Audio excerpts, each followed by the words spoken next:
Good evening, everybody. I want to welcome you all to the PVD Conservation Public Meeting. Today is Wednesday, November 18th. Because of the COVID-19 pandemic, tonight's public hearing will be held by means of a Zoom webinar so that we can stay safe and meet the requirements set by Governor Baker. I will read Governor Baker's order suspending certain rules regarding to public meetings.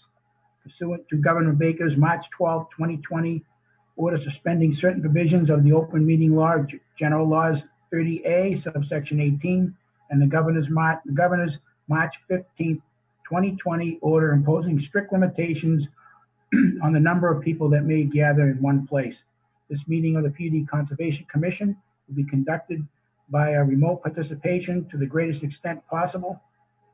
No in-person attendance or members of the public will be permitted, but every effort will be made to ensure that the public can adequately access the proceedings in real time via technological means. In the event that we are unable to do so on matters not requiring a public hearing, we will post on the City of PVD's website an audio and video recording, transcript, or other comprehensive recording as soon as possible after the meeting. I'd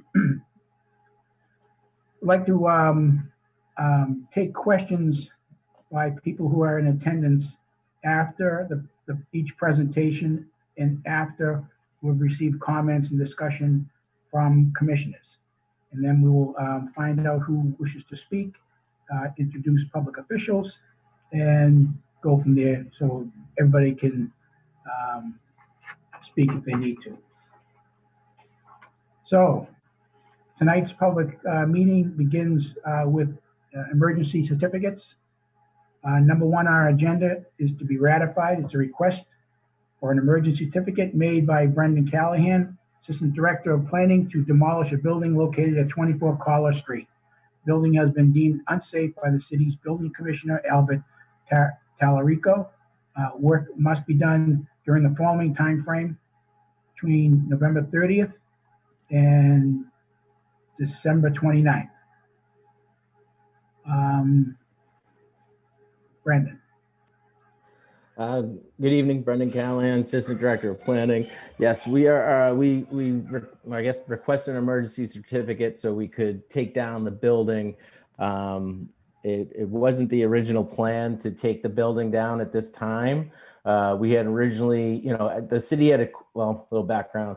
The city acquired the property in June of 2019, and then over the last year, we actually gave the former owner time to remove a lot of the material that was still in the building, around the outside of the building. So we gave him time to clear the site, which it took him a little longer than we anticipated, but there was a lot on that site. At one point, I think he pulled like over a dozen tractor 18-wheeler trailers off of the site, hundreds of barrels. And so he got the site cleared, at some point last year, or some point this year, I'm sorry, during the spring area or somewhere around then. So then once he was cleared, we needed to make sure one of the good things when he was on the site was he was actually like the security also for the property. So people weren't really, entering the building because there was activity there. So once he was off the site 100%, then we looked to secure the property because we planned to leave it up for a couple years while we continue to work on the Riverwalk project. So prior, as we were getting ready to secure the building, I met with the police, fire, DPW, building commissioner Al Tallarico, and after looking at the building and the condition of the building and potential, just some of the hazards with the building, they were like, you need to take this down now. Like, we don't want, they didn't want to have, basically we didn't want to have another 70 Endicott Street, building up. So Al deemed it a hazard for public safety. And so so that's what we're here for tonight. We move forward fairly quickly on getting the demo plans done. We went out to bid just recently. We got the bids back last week. We're anticipating awarding a contract to do the demo, to do the demo work. We're anticipating issuing that award this week. And then the timeline with that we have from November 30th to 29th, that gives the contractor a few weeks to get their submittals in to our, to the engineer, the design team, to review and approve, and then to mobilize and to get out and take down the building. The building, it's not much. It's really just mostly sticks. It's like, there's not many walls inside. There is asbestos on the property, so there will be asbestos abatement, but they're just gonna, knock down the building and then stabilize the site afterwards. They're gonna leave the slab in place, and then they're gonna cover the slab with some sort of poly, and then plywood over that, and then crushed stone on top of that. So because under the site is it is a contaminated site also. So we don't want to disturb any of the soil at this time. So we're just taking it down to the slab. And then in the rear of the property, I believe we're going to be bringing in crushed stone over that also, and just, essentially just stabilize the entire site. And then it'll sit like that for like 2 years probably until we get the cleanup money and the design money or the construction money. So, we've talked to Lucia a few times on this project. She definitely,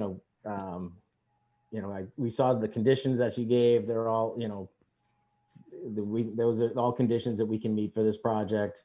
We're not taking that. There's a retaining wall between the brook and the building. The retaining wall is going to remain in place. We're not taking that down. And then, we're going to put in all the erosion controls, to keep any sort of runoff or debris from going into the brook. And so those are, everything's being, that was all part of the bid package. And that was something, again, Lucia was making sure that we, that she has the bid package as part of the emergency certificate order. So we got her everything that she requested.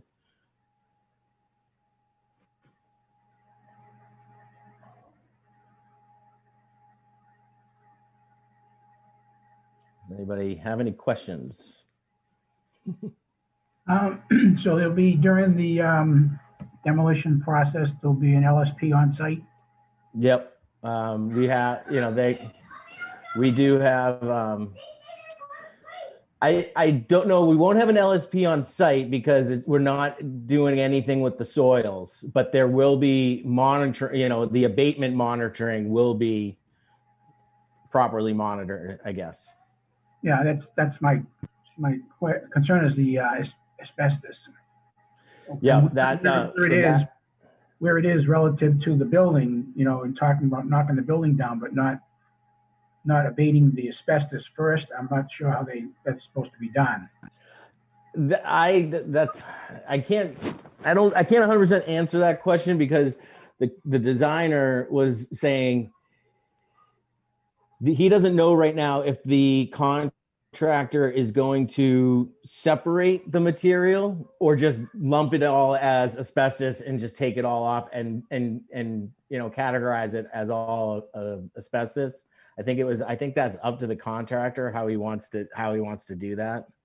Well, I'm just wondering, when I think about demolishing a building, I'm talking about, I picture knocking a building down, but if there's asbestos insulation or piping and you're just knocking a building down, that would get airborne. And I believe the asbestos is like the shingles or the siding. It's the siding. All right.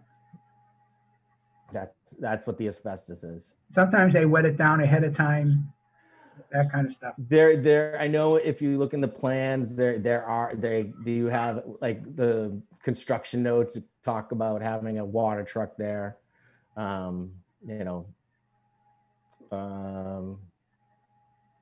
Yes, they do have if they need a water truck, there'll be one on site. Brendan, may I ask you, remind me where this building is located? Oh, this is so it's on Collar Street, if you're familiar with that. It's along the North River. So it's kind of, it's kind of tucked back in there. It's not right up on the street. It's actually in the it's away from the street. There's kind of a long skinny driveway that leads to this particular building as well as another building in the back. Do you know where the recycling building is? Farm Ave? No. Like the Redemption Center. It's like a Redemption Center or something. That's on call. It's like on the opposite side. It's in that vicinity. But it's along the North River, between Wallace Street and Collar Street, between that block, and it's like tucked in back there. Okay. Okay, it does say that the all the building contents will be removed and transported and appropriately and disposed of appropriately. So there's a lot of work to do before they actually knock the building down. Yes, yeah, I do. I don't know the total construction sequencing, but I mean we have the design team, which was Weston and Sampson. They will be doing they'll be doing construction administration and monitoring, but we also have to sub out an abatement monitor, from what I understand also. Yeah. So we'll be that's part of the project. Okay. All right. So anyways, we're here to ratify that. So Lucia, would just take a vote? Is that how we're going to do that? Yep, you don't have to open it to members of the public. It's already been sent to DEP. They never appealed it. I'm pretty sure I would have heard from them by now, if they were planning to appeal it. It's just, and Brendan heard me say this a million times, and I'm sure he's sick of hearing me say it. It's only good for 30 days with the start date of 11/30. So you guys you won't be able to extend it past 12/29. So I've never run into, I'm sure there's something we can work out with DEP if it ends up, that work goes past 12/29. I just don't know right now what that is, but I'm sure, DEP is not going to want half of a building down. So hopefully in a perfect world, it's done by January 1st. According to Weston and Sampson, it sounds like it's going to move pretty quickly. Okay.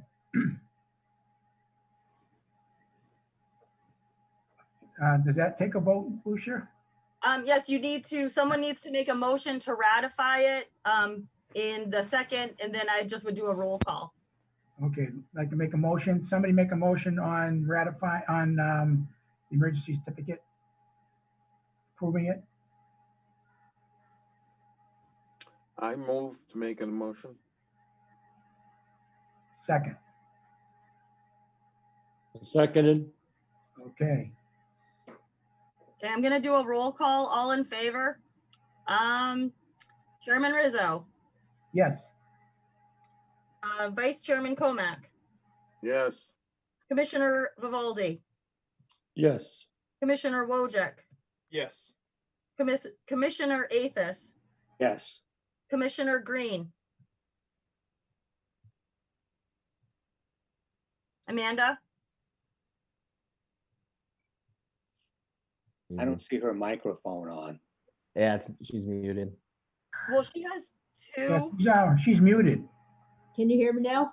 Hi, Amanda. Yes. Hi. Yes, it said host had muted me. So, yes. Great. So it passes unanimously. Very good. All right. Thank you, everybody. All righty. Okay.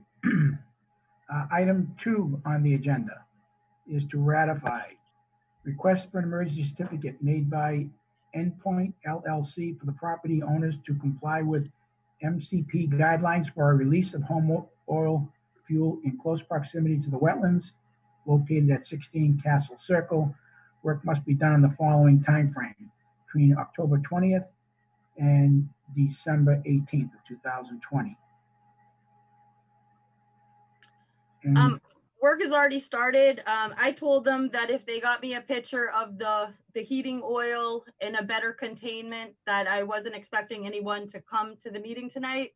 DEP, the 21E cleanup people have already been there. They've already had a wetland expert come out to the site. It's an elderly couple. So, I mean, if I asked them to come, they were probably going to have to spend like $500 to $1,000 tonight having someone appear for them. If you want someone to come next month, they can. But this is actually a 2-month, they get 60 days because it's an immediate response action plan. So this is another one to ratify.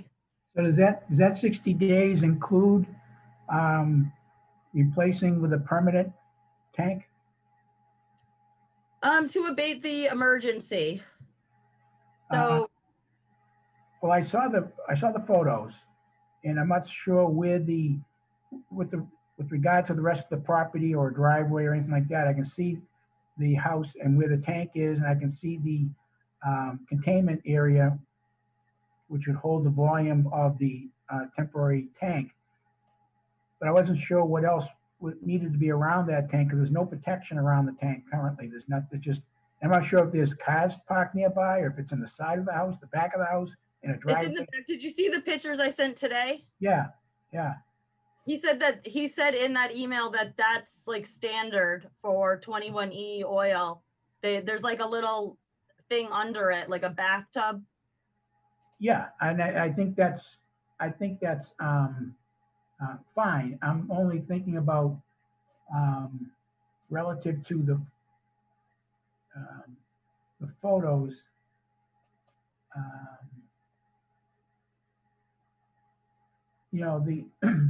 Those pallets for the drum is sized to hold the volume of that drum being full in the event that there was a leak. But I'm just wondering if there's the possibility of someone to be able to drive in and park it and hit that tank. Oh no, it's in the backyard. Like, I mean, if they're really good at turning a corner, they could. It's basically in the backyard. It's a really small backyard. Yeah. And so it's very close to the wetlands. And the good news is, not for the homeowners, but for the wetlands, the good news is that the oil actually plumed under the house. So it sounds like they're going to be spending a lot of money to clean under their house. Oh, I see. Yeah, I think they might even have to. It's a lot that they have going on. So, he probably would have came tonight. It was just I was getting worried about their bills. Yeah. But I guess their insurance is probably paying for it. So if we want them to come December 16th, we can have them come then. No, I don't think that's. I don't find that to be a problem. I'm just thinking about. It's not a very big container. It's only like maybe a 50-gallon barrel. So 50 gallons, if it gets cold, doesn't last too long. So they. Yeah, I was a little like looking at the picture he sent today. I had to take his expert opinion telling me that that's normal. Yeah. I thought it looked a little hokey. So if you guys are saying it looks a little, if you feel comfortable with it, I feel comfortable. If you don't, I don't. I'm just from looking at the pictures, it's just, to me, it looks vulnerable. I would agree. It looks vulnerable, not necessarily from a standpoint of a vehicle, but maybe vandalism, and that's all I'm thinking. It's like, and like, So we'll let you know tomorrow we want better safety measures. Yeah, I think it'd be nice if it could be like just, well, not so much taped off, but just something that it just looks like it's hanging out there, that it's something could happen to it. Yeah, like a little wobbly. Yeah. You're talking about a few days, that's okay, but now it's just winter time. We could get snow, and if someone is doing a driveway and they're plowing the driveway or shoveling, and it just looks kind of vulnerable out there. That's all. Okay. But I don't think they have to come. Okay. I will let them know to beef that up tomorrow. But we can still ratify this though, right? So Yeah, I mean, they've already started the work, so okay. So I'll take a motion to support the request for the emergency certificate. Motion to issue an emergency certificate. Okay, and a the, second, Amended measures. second by somebody, Second. by Mike. Okay, I'm gonna go ahead and do a roll call unless you guys want to start raising your hands. That's up to you. Or you me. roll call. What? We can Just do keep doing both. a roll call. Okay, Vice Chairman Comac, Yes. Commissioner Vivaldi, Yes. Commissioner Wojcik, Yes. Commissioner Athos, Yes. Commissioner Green. Yes. All right, it passes unanimously. and me, you forgot me. Oh, Chair, so sorry. I don't have your names written down, Chairman Rizzo. Yes, All right, passes unanimously. Thank you.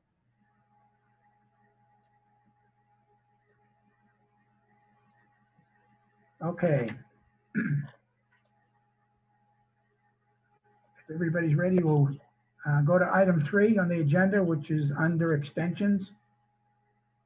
An extension request by Douglas White for DEP file number 55-797 for the property located at 15 Elginwood Road. The permit expires on February 5th of 2021. He is asking for a 1-year extension. I just promoted him to panelist, and I tried to unmute him, but it sounds like when I try to unmute people, I mute Yeah. them. So there he is. Does that work? Yep, Hello. Yes, we plan on building it this last spring, but obviously COVID between May and August didn't allow for much. We did liquidate a property in Everett that we had to fund it. So we have the money. It's just a matter of the COVID thing. yeah, okay.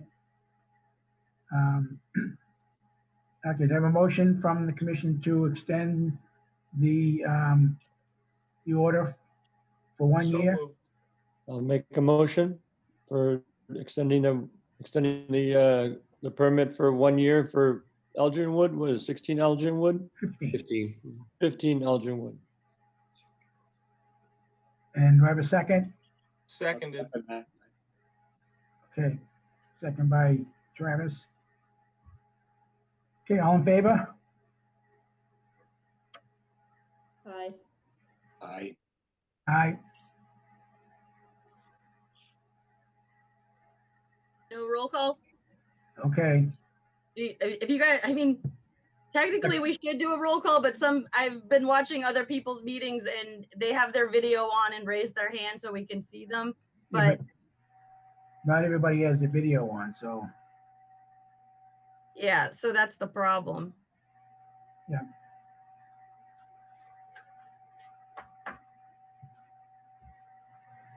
hi, Amanda. Aye. You want me to do a roll call for legal purposes? Yes, Sorry, I know that it's annoying, but I would rather do things by the book than not by the book.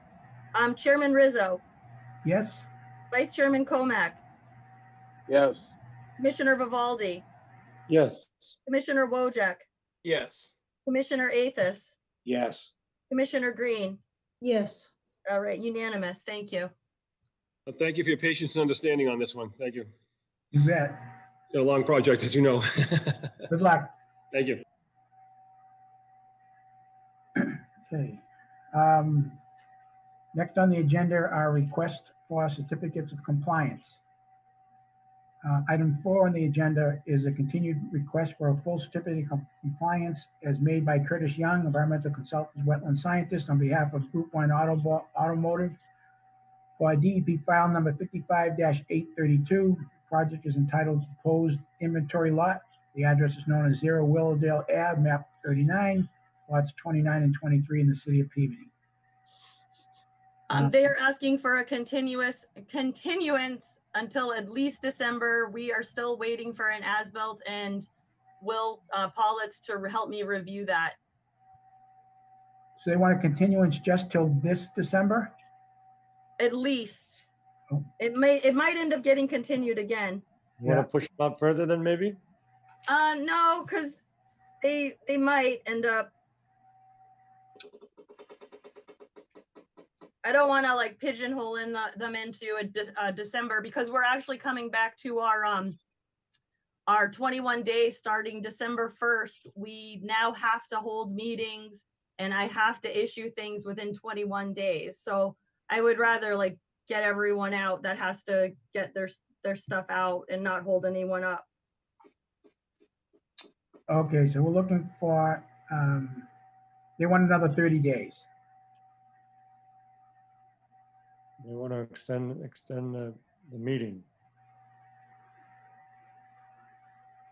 Is that correct, Lucia? We're just going to continue They're this? asking for a continuance until December, and then at December, they might ask for January. All right. Okay. Through the chair, what's the holdup on this one? I mean, it's been 2 years already. I just said, I'm waiting for, No, I understand that. What's their holdup? it has to do with their engineer and not listening to me. Yeah, there are quite a few items that the city still is looking for.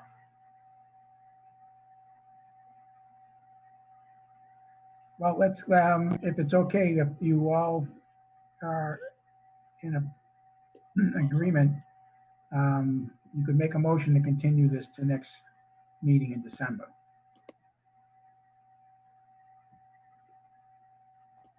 Anybody? I would like to make that motion, but if they want to push it back off to January after that, I think we need to get a sternly worded letter saying that we need these documents, because they've been operating there for 2 years now.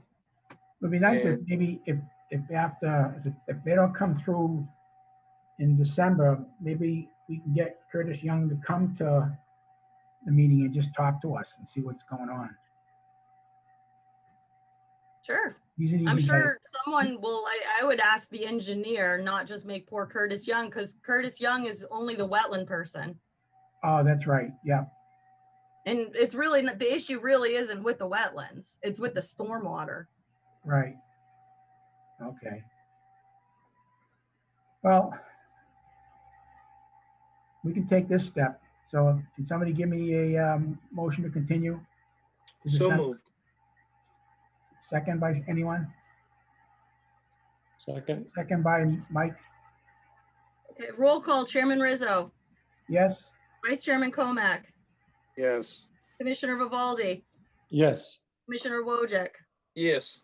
Commissioner Athos, Yes. Commissioner Green. Yes. All right, it is unanimous. Thank you. All right. Item 5, under request for a certificate of compliance. It's a request for a full certificate of compliance that's made by William Manuel, Wetlands and Land Management, for Roy Simios, PVD Municipal Light for DEP file number 55-840. Project was known as the PMLP substation at Russell Street.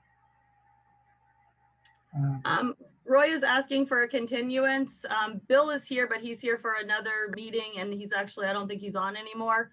I am sick, as most of you probably know if you read my emails. I had to cancel my site visit last week and I am still in somewhat of a quarantine. I don't have COVID though. And we're also missing an as-built and a lot of things. So Roy just said, why don't we just chill out and push this off? I think he said January. Yeah, he did. But okay, if he said January, let's push that to January. I'm still going to keep it on the agenda though, because taking it off the agenda is kind of a pain for me. All right. As long as Roy knows that the city's still looking for an as-built, so I hope he gets the message that we're still waiting for an as-built. It seemed like he got the message loud and clear. Okay. All right. So if I could have a motion to continue this to the January meeting, which has not been scheduled yet. So And moved. did you, I was just talking with AT about that. Did you want to do that now? I would prefer later in the month, either January 20th or January 27th. Otherwise, I don't know if I'm gonna be able to keep up with my workload at this point. All right, 20th would be good if that's okay. Yep, that's fine with me. If that's fine with everyone else. All you socialites out there, hanging out, doing stuff. I don't know, there's so much to do.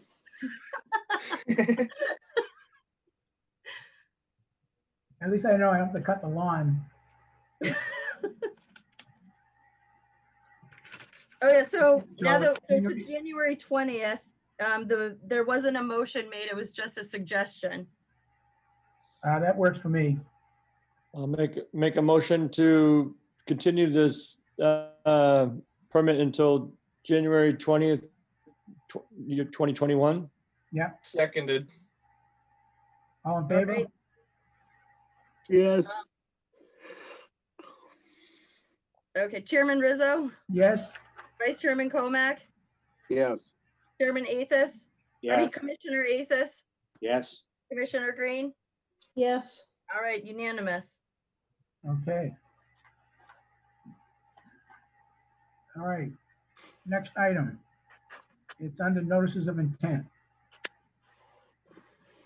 Item number 6 is a public hearing on notice of intent submitted by Richard Kirby from LEC Environmental for Courtney Trahant, owner. Proposed project is the installation of an in-ground pool with a concrete patio and planting. Property is known as 7 Glen Drive, map 5, lot 14. I don't think there was any problem with this. I'm not sure if they're ready to actually present yet. Courtney, you're unmuted. Okay, Mr. Kirby's, he just emailed me about 15 minutes ago. He's actually on another Zoom meeting with the Boston Conservation Committee or Commission. So he said he's trying to wrap up as soon as he can. Could you just push us back a little bit until he can sign on? Sure. Okay, thank you. Okay, then we'll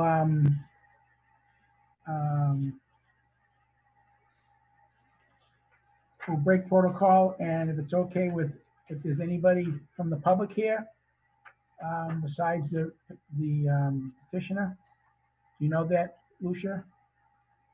Well, the next, what do you mean? Is there anybody there who was there for this item, outside of the property owner?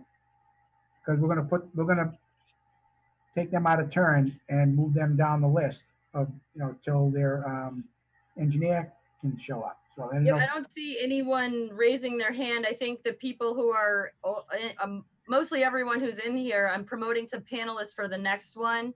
Okay. I believe, let me just start. Ethan, you've been promoted to panelist. Bill Manuel, you've been promoted to panelist. There's a few people I don't know. LeBlanc, that might be Courtney's as well. Hi, Lucia. It's Bill Manuel. Hey, Bill. If you see a number ending in 3999, that would be the applicant. Adib? Yes. Yep. Then do you know a 4633? That I don't. I see a LeBlanc, a Norman, and a Samira. I'm assuming those are probably just, people listening. I don't know who Norman is, or LeBlanc probably might be for, oh, hold on, someone is, Samir, you are allowed to talk.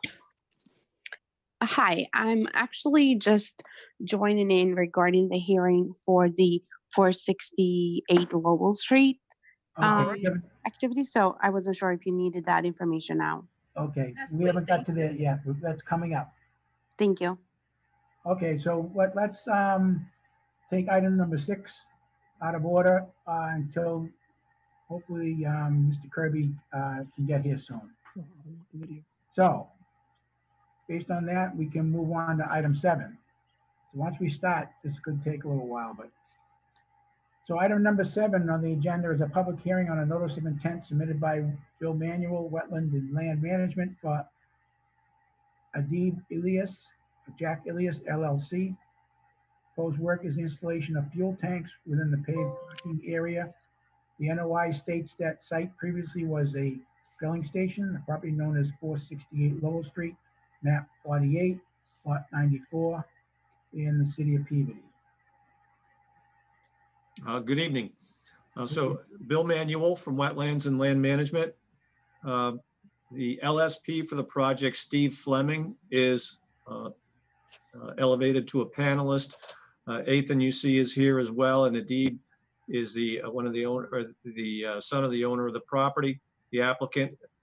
I'm going to share my screen and begin a discussion here. So 468 Lowell Street.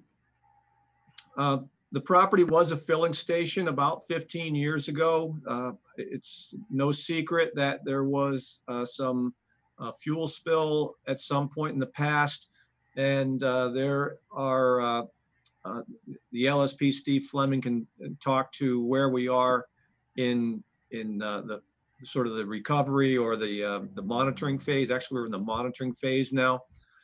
But let me walk you through the project first and talk about the wetland resource areas, and then we can discuss anything further. So 468 Lowell Street, it is presently, there is an auto repair business, kind of a high-end auto repair business, foreign automobile repair. And here's the building. The site's only about a ½ acre. It's a nice square lot right off of Lowell Street.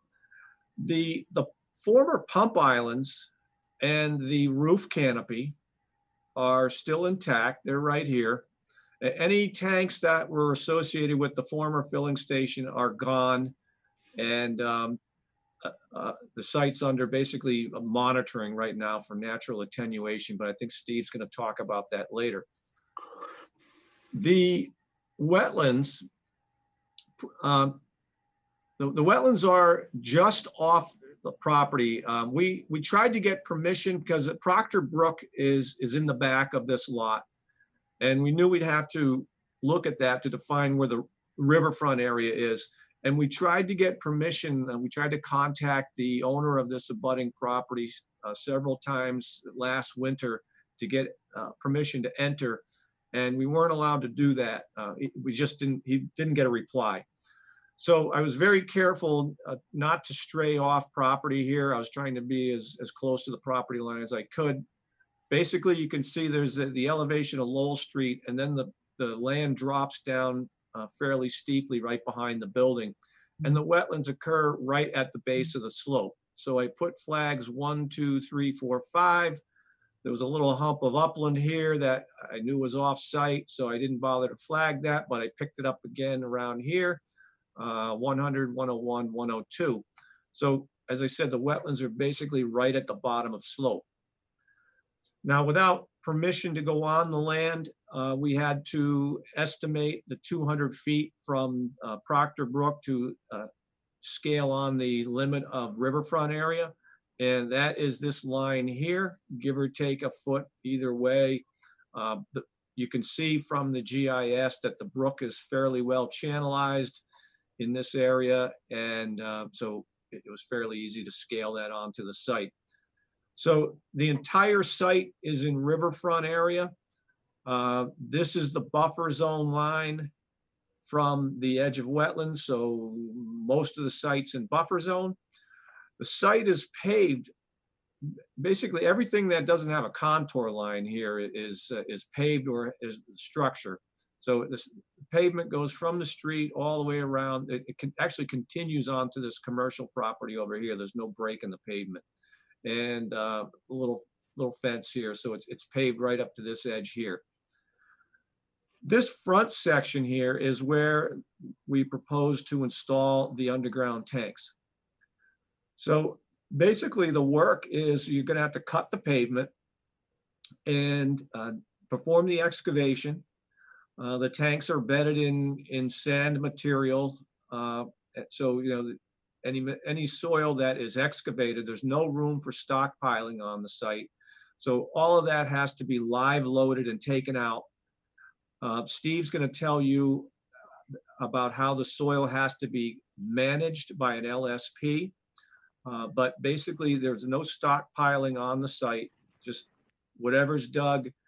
It'll be pre-characterized. So in other words, we'll know what's in the soil from the past activities, and we'll already know a disposal location. So it'll be loaded into trucks for direct removal from the site.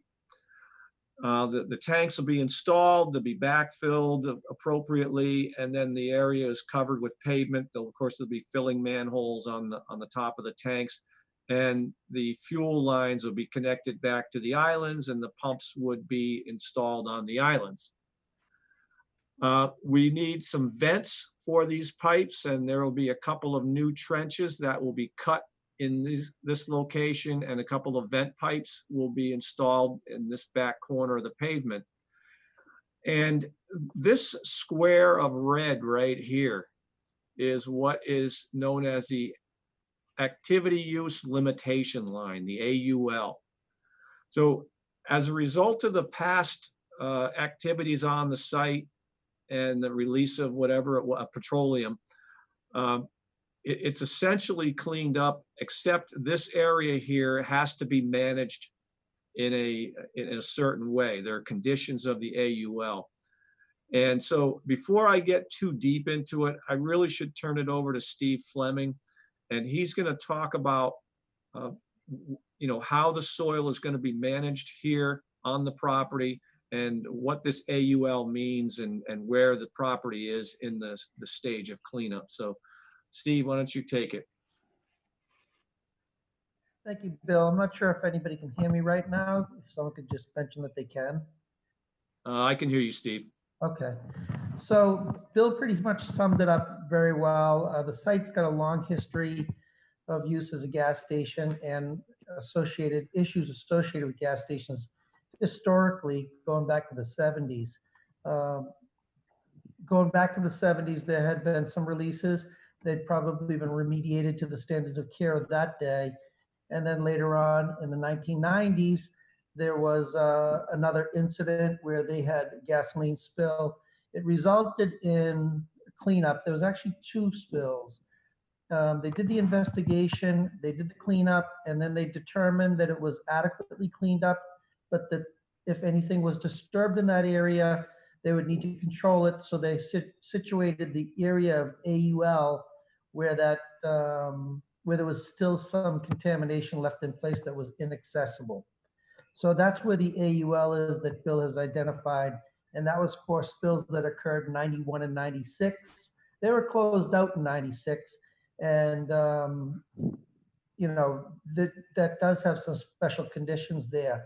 More recently, there had been some other incidents with a fuel oil tank, and there was a double wall. The tanks got better as generations of tanks were installed. In 2003, the interstitial space of a double wall tank had fuel oil in it, number 2 fuel oil. It was a threat of release. They didn't have an actual release to the soils, but they did remove the tank and some soils associated with probably historical conditions. That ended up in another closure report, did not require a deed restriction. Fast forward to 2005, they did have, this is Motiva and Shell had incidents, and they had actually 3 different incidents where they had, while they were investigating, they realized that they had another reportable condition. All 3 of those incidents were rolled into one release tracking number, which is used to submit electronic submittals with respect to the 3 incidents. Bill explained that they're in a monitoring program. It's a little bit more involved than a monitoring program. They're in phase 5 of the Massachusetts contingency plan, which means that they're doing monitoring, but it's actual remediation. It's called monitored natural attenuation. And it's phase 5 remedy operation status. essentially what they're doing is they're monitoring the activities in the ground to ensure that there is enough biological activity for natural degradation. That's the phase 5. It is geared towards finding ultimate closure or permanent solution statement. We have spoken with the LSP of record, who is still employed by Motiva, which is also known as Shell. And they're all right with us installing the tanks. One of the conditions of us installing the tanks is that we can't adversely impact remediation of the site, which is the monitored natural attenuation. We believe, and I believe that it's just practical knowledge that if we remove soils to install this tank, we may be removing more of the mass contamination that's on the site and replacing it with the clean backfill that goes around the tanks. At this point, we can install the tanks, and we would need to prepare a soil management program, a soil management plan, and a health and safety plan. We would need to pre-characterize the soils. As you can imagine, there's a mountain of data on this site, and what we prefer to do is use that data so that we can pre-characterize the soils. If the disposal facilities will allow it, they may expect us to have updated data. In the event that they do, we'll have to go out there with a geoprobe drill rig, which is a small back, it's a truck mounted, or it looks like a bobcat or a skid steer. And it's a small unit that makes a 1 to 2 inch hole in the ground. And we could do 3 to 4 or 6 borings in the area, collect soil samples, submit them to the laboratory, and get our data before we even put an excavation equipment on the site. Get the soils pre-characterized into disposal facilities. And when the soil comes out, we would preferably be sending the upper soils, which are non-impacted soils, to one facility under certain paperwork if it's non-contaminated. And then we expect that the stuff that's in the lower area would be impacted because the groundwater is impacted, and that would go to an asphalt batch plant under a DEP bill of lading. That would be the process. I think that it'll improve site conditions with the removal of impacted soils. And again, we'd be replacing those soils with clean backfill material.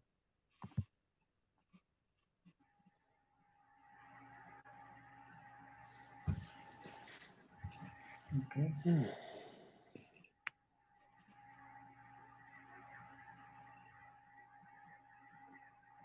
So are you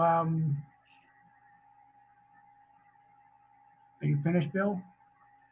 Yes, that would cover it. All right. I have a couple of questions.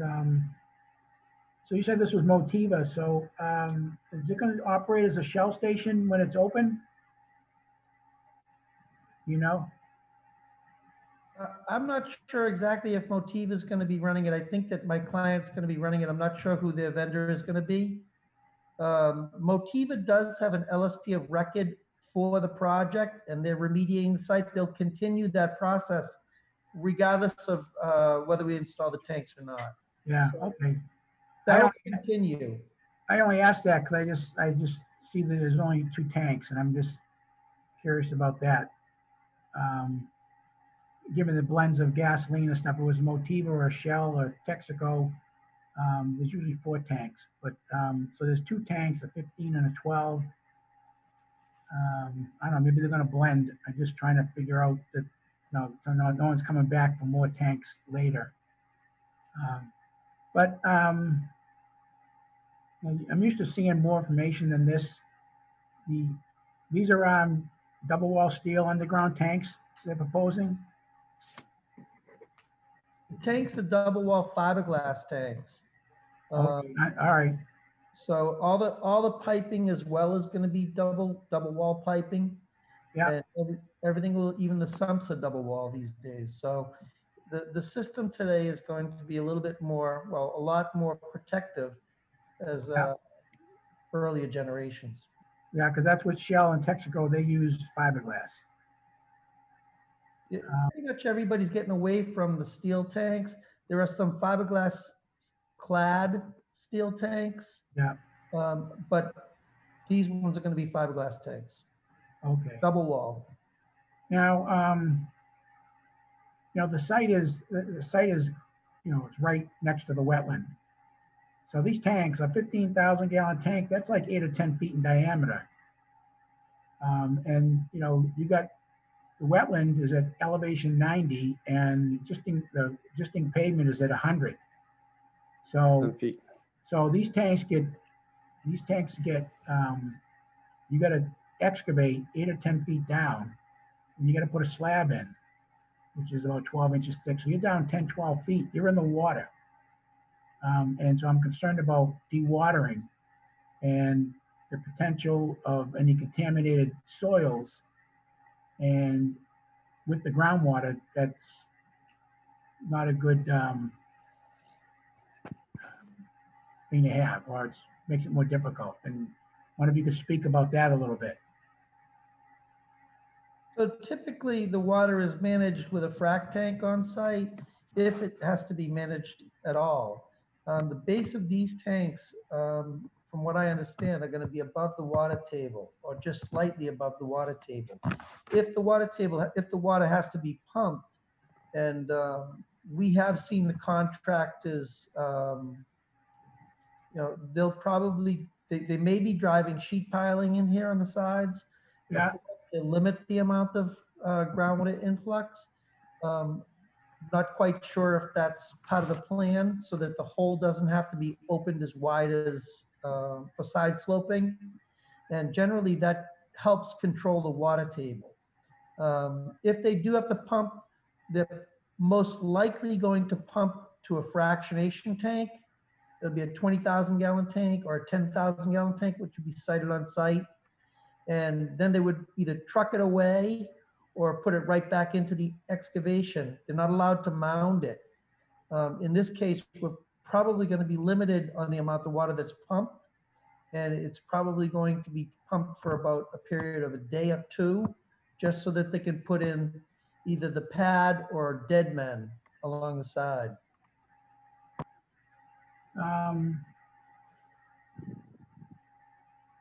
Okay, but is there a notice with this? Where's the notice?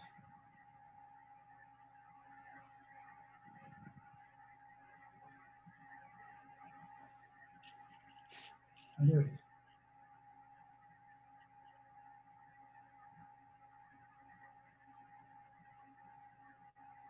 All right, so the plans don't tell me where groundwater is.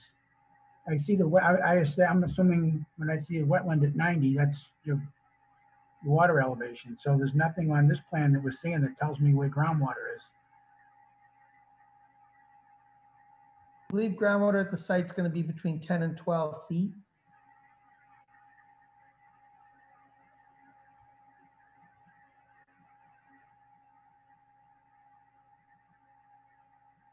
I'm not sure. Yeah, well, that's what I would guess, right? I would guess It's about 10 to 12 feet. When I initially looked at it, I thought that they may not have to do any dewatering at all. Yeah, I don't know about that. I mean, you know better than I do because I don't know the site as well, but. Well, it also, if we have a very wet season, we may have to do some limited dewatering. It's not unusual to have to dewater at least until the pad it probably wouldn't be pad. They'd probably be putting in some dead men at the base. Okay. They don't generally do a huge pad anymore. They put almost like a cradle, Yeah. and they tie down to that cradle. But my understanding is that groundwater is going to be at the base of the excavation, which we're thinking will not require dewatering at all. But obviously, if this goes in the spring, and we have a really wet spring, the water table can change by 1 foot to 3 feet. And we would be dealing with water. What we would likely do in that case is just pump it to a fractionation tank. Now, if the water table is high, once we put the tanks in, or once the contractor puts the tanks in, he will strap them down And then he will use that water inside the tanks as ballast water. Yeah. It'll sit inside the tank. Then they'll backfill the entire tank area on both sides. It'll be covered. And once they get enough weight on top of the tank, they'll start bleeding that groundwater back into the hole. Everything that they do will be in a plan that goes to the Department of Environmental Protection because not all of this work is going to be done under the soil management plan. The soil management plan is required for the AUL, but we're still required to do some kind of regulatory submittal to do work on an open hazardous waste site, which this is. Yeah. So we'll do what's called a release abatement measure to install these tanks in an area that's still under investigation. And as part of that RAM plan, it's what is called a release abatement measure RAM plan, we would identify the depth of the water at that time. And then we will go forward with that plan after the DEP has received it. The plan will be done prior to the work and the town will be notified of it.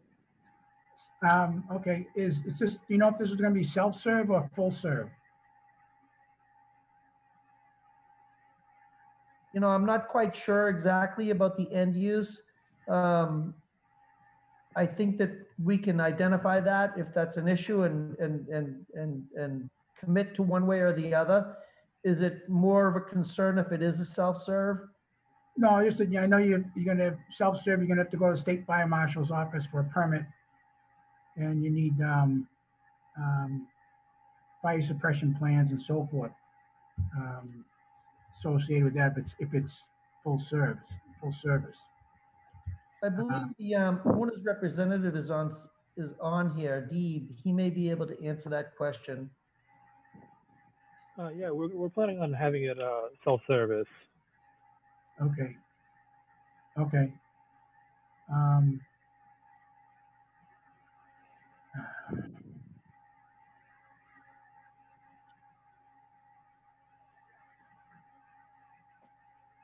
So your vent pipes that you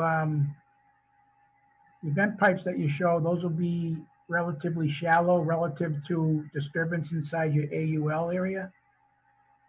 Yes, the vent pipes generally are within the top 3 feet. Right. Top of the tank is no more than 30 inches from the top from grade down.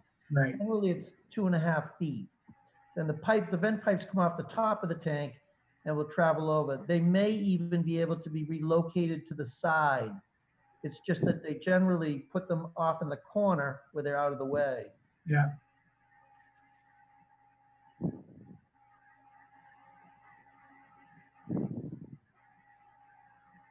Okay.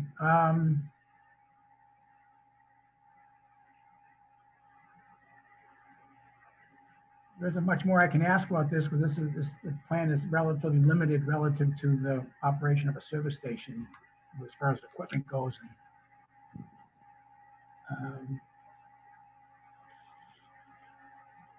My main concern is during the excavation and hitting groundwater, and if there's soils in there that are contaminated,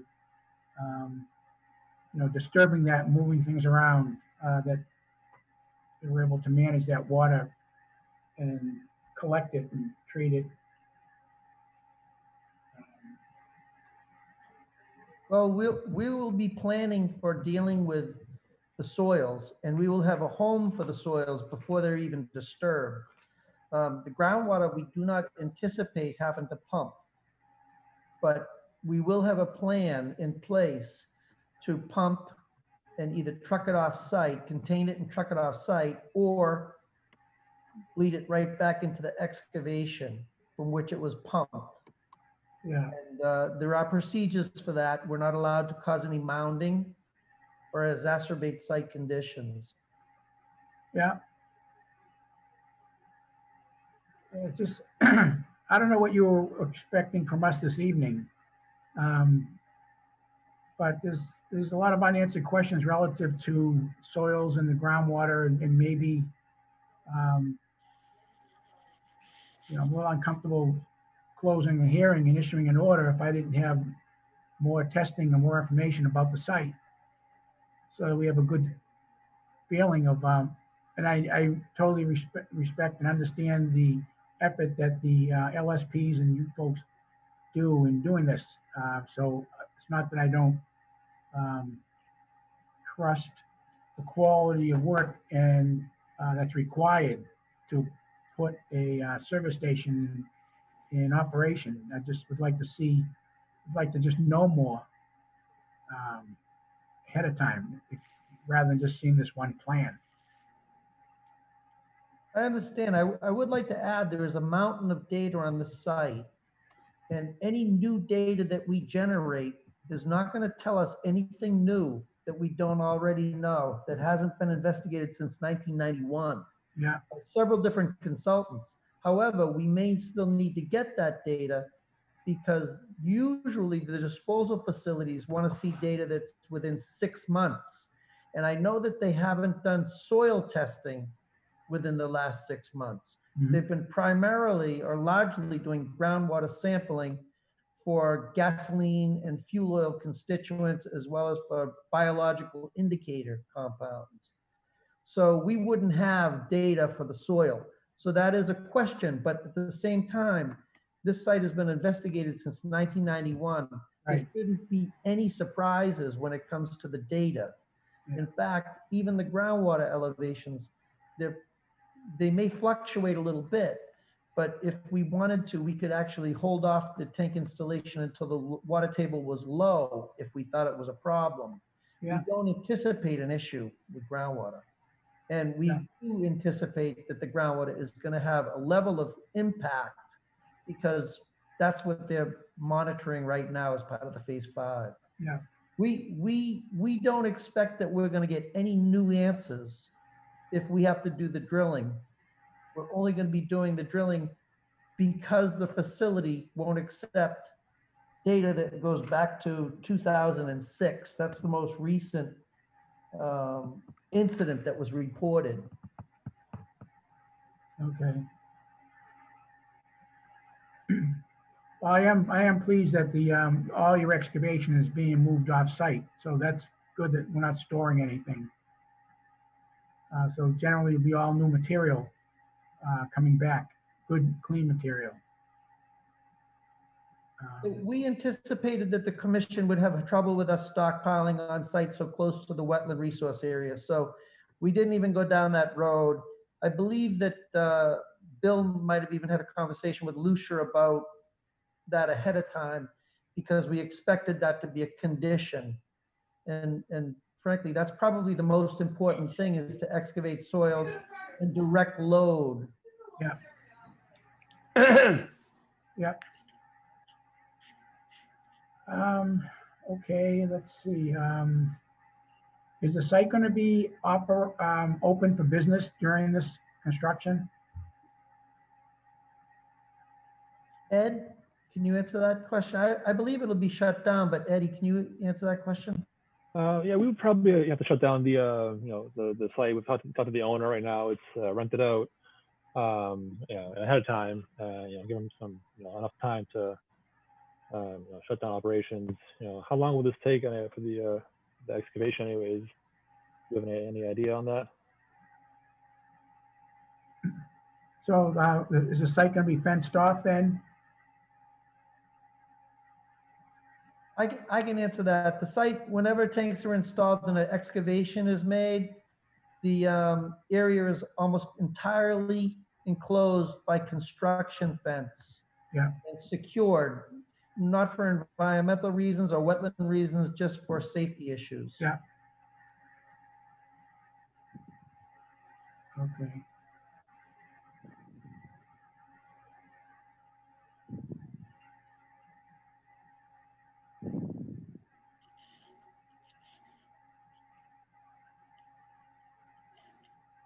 There's some of your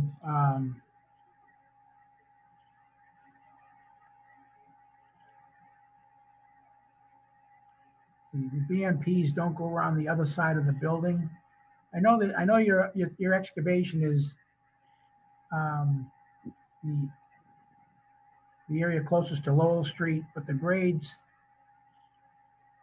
contour is kind of I don't know if any water would get, um, if any of the runoff or anything, any silt could get around the other side of the building. Chairman Rizzo, it's unlikely. Yeah, You can see the contours. Everything is sloping towards Lowell Street. So okay, we have the BMPs going right up to the building on this side, and over here the only thing would be a pavement cut and some trenching. But okay. so I think we've got it covered with the BMPs, and everything is shedding away from the wetland. Okay. All right, does any, I'd like to hear from the rest of my commission. Do they have any questions? I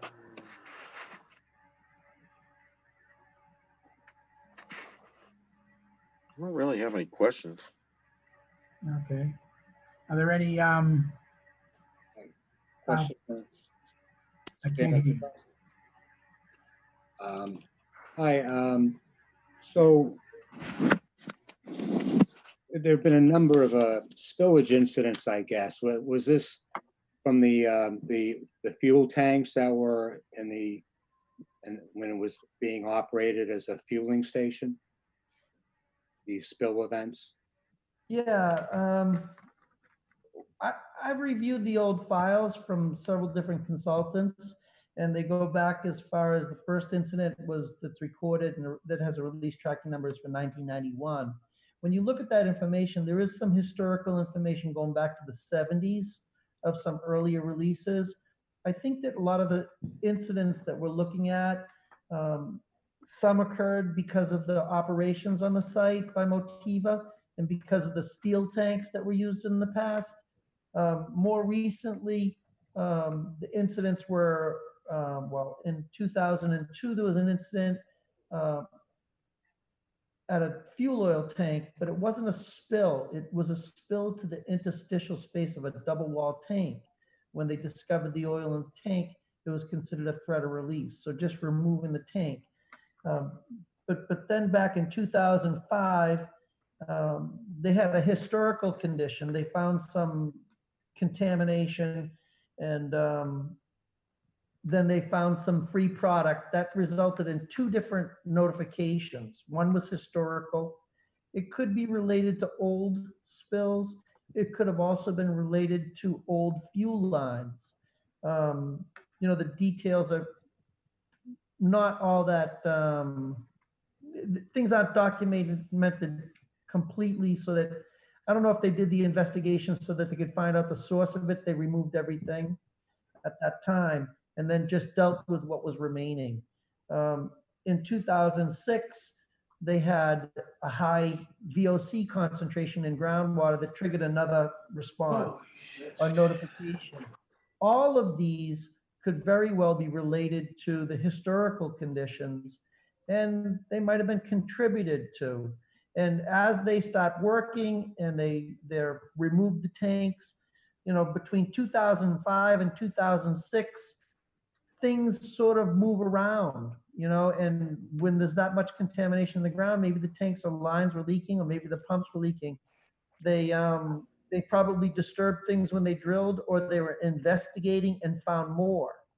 The good thing is that they did a lot of investigating and they've turned every stone, and when you do that, you find pockets of things that aren't communicating with the rest of the site that result in notifications.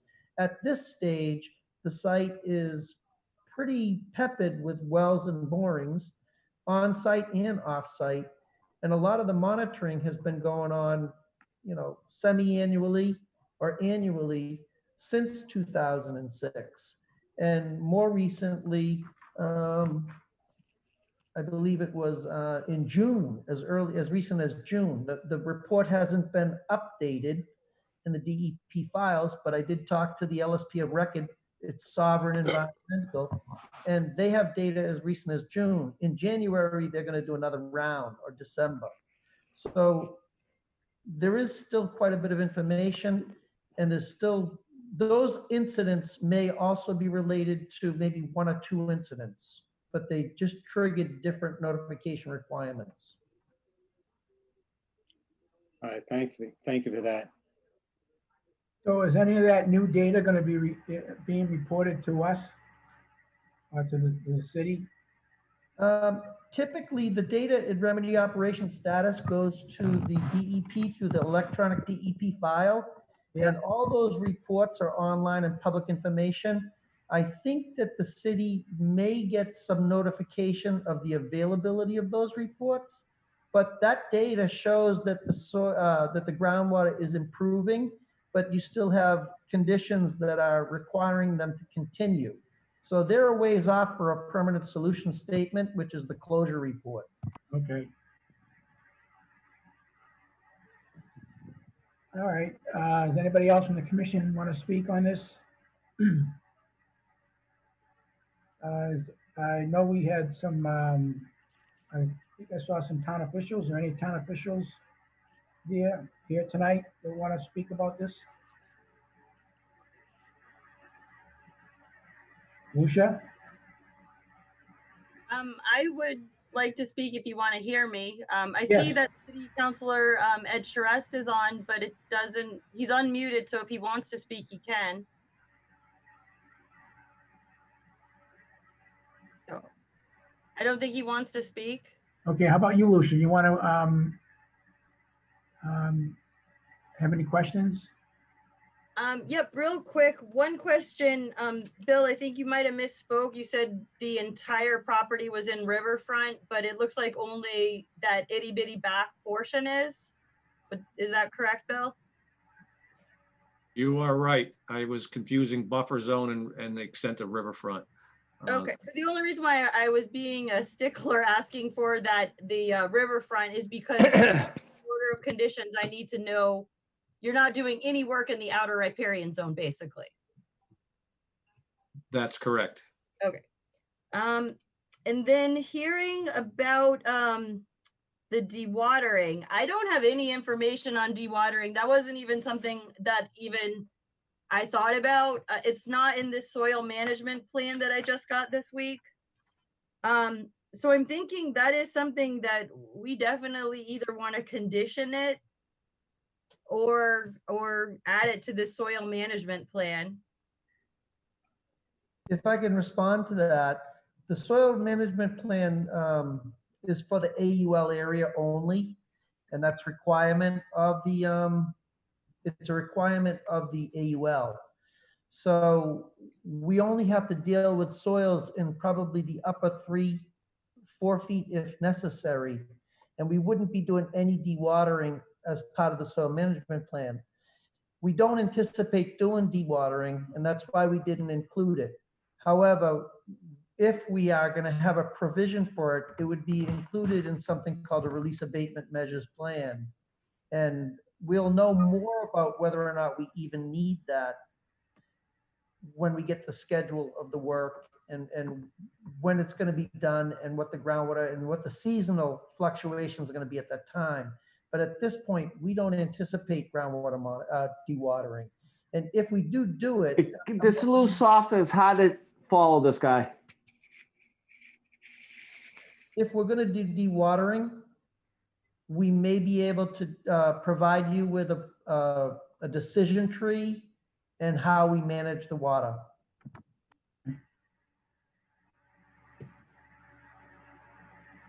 I mean, that's up to the commission if you guys don't think a dewatering detail is necessary before a project starts. I would prefer to have one because otherwise, you know, they start working in April and, oh, we need dewatering. And then I start hearing calls from neighbors and DPW telling me, you know, that they're dumping right into the catch basin in the street. And I know you say you wouldn't do it, but you'd be surprised what I've seen people do.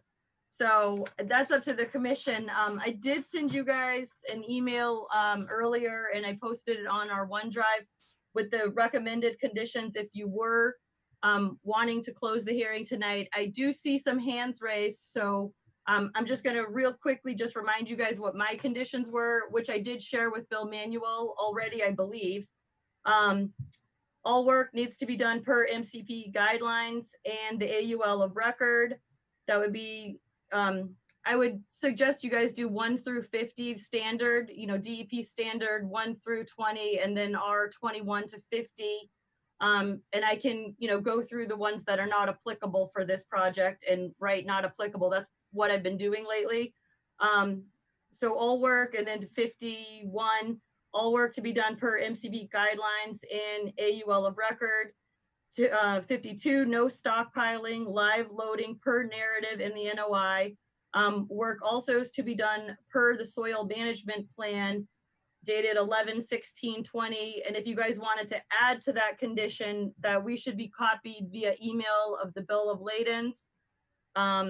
3, this is from the DPS memo, which I just got this week and forwarded to Bill Manuel. I apologize for the late correspondence, Bill. That the underground storage tank must comply with all local, state, federal regs.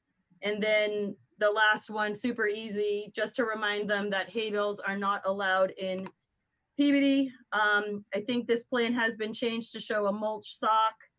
And then if you guys want to add a dewatering, that the commission needs to be notified of the dewatering detail before it actually starts, because what they're saying right now is they're not going to dewater, and if they do dewater, that's something that we need to know. Yeah, I mean, if the work's going to take place in June through September, then we know we're generally probably at low groundwater. But if they're going to work in the spring or some other time, things could be different. I would like to have something in place in case. The good part is the site has area. There's enough. If the site's closed down, there's enough room to conduct a dewatering operation with the proper tanks and so forth. Right. Mr. Chairman, we can prepare a provisional dewatering plan since Steve said that, before anything happens, we have to characterize the soil, get more recent data. We'll know where the water table is at that time, but we can prepare, if we have to dewater, a provisional plan for you. It's not that difficult, and we can have that before you issue the order of conditions. Okay, that'd be good. Okay. But there's no more questions from the commission and any public officials. We could open it up to any questions from any butters or attendees that want to speak on this project. All right, there are 2 hands up right now. I am going to first promote Norman. He's had his hand up for a bit now, so I am going to promote him to a panelist. So Norman, you should be able to unmute yourself. And we do need your address and your full name.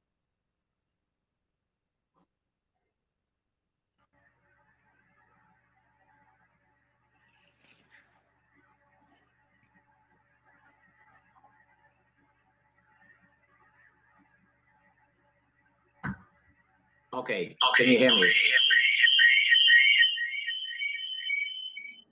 Hello? Yep.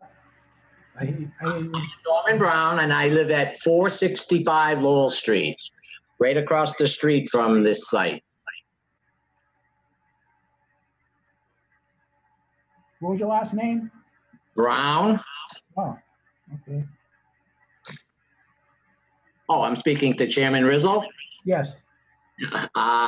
Okay, I've been listening to this whole thing, and it's quite interesting. But first of all, I'd like you to know that I've talked to all my neighbors around here, and we are against any gas station going back in there.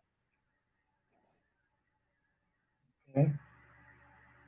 And I've heard talk about contamination, and I believe the city has paperwork that says that all the contamination has been removed.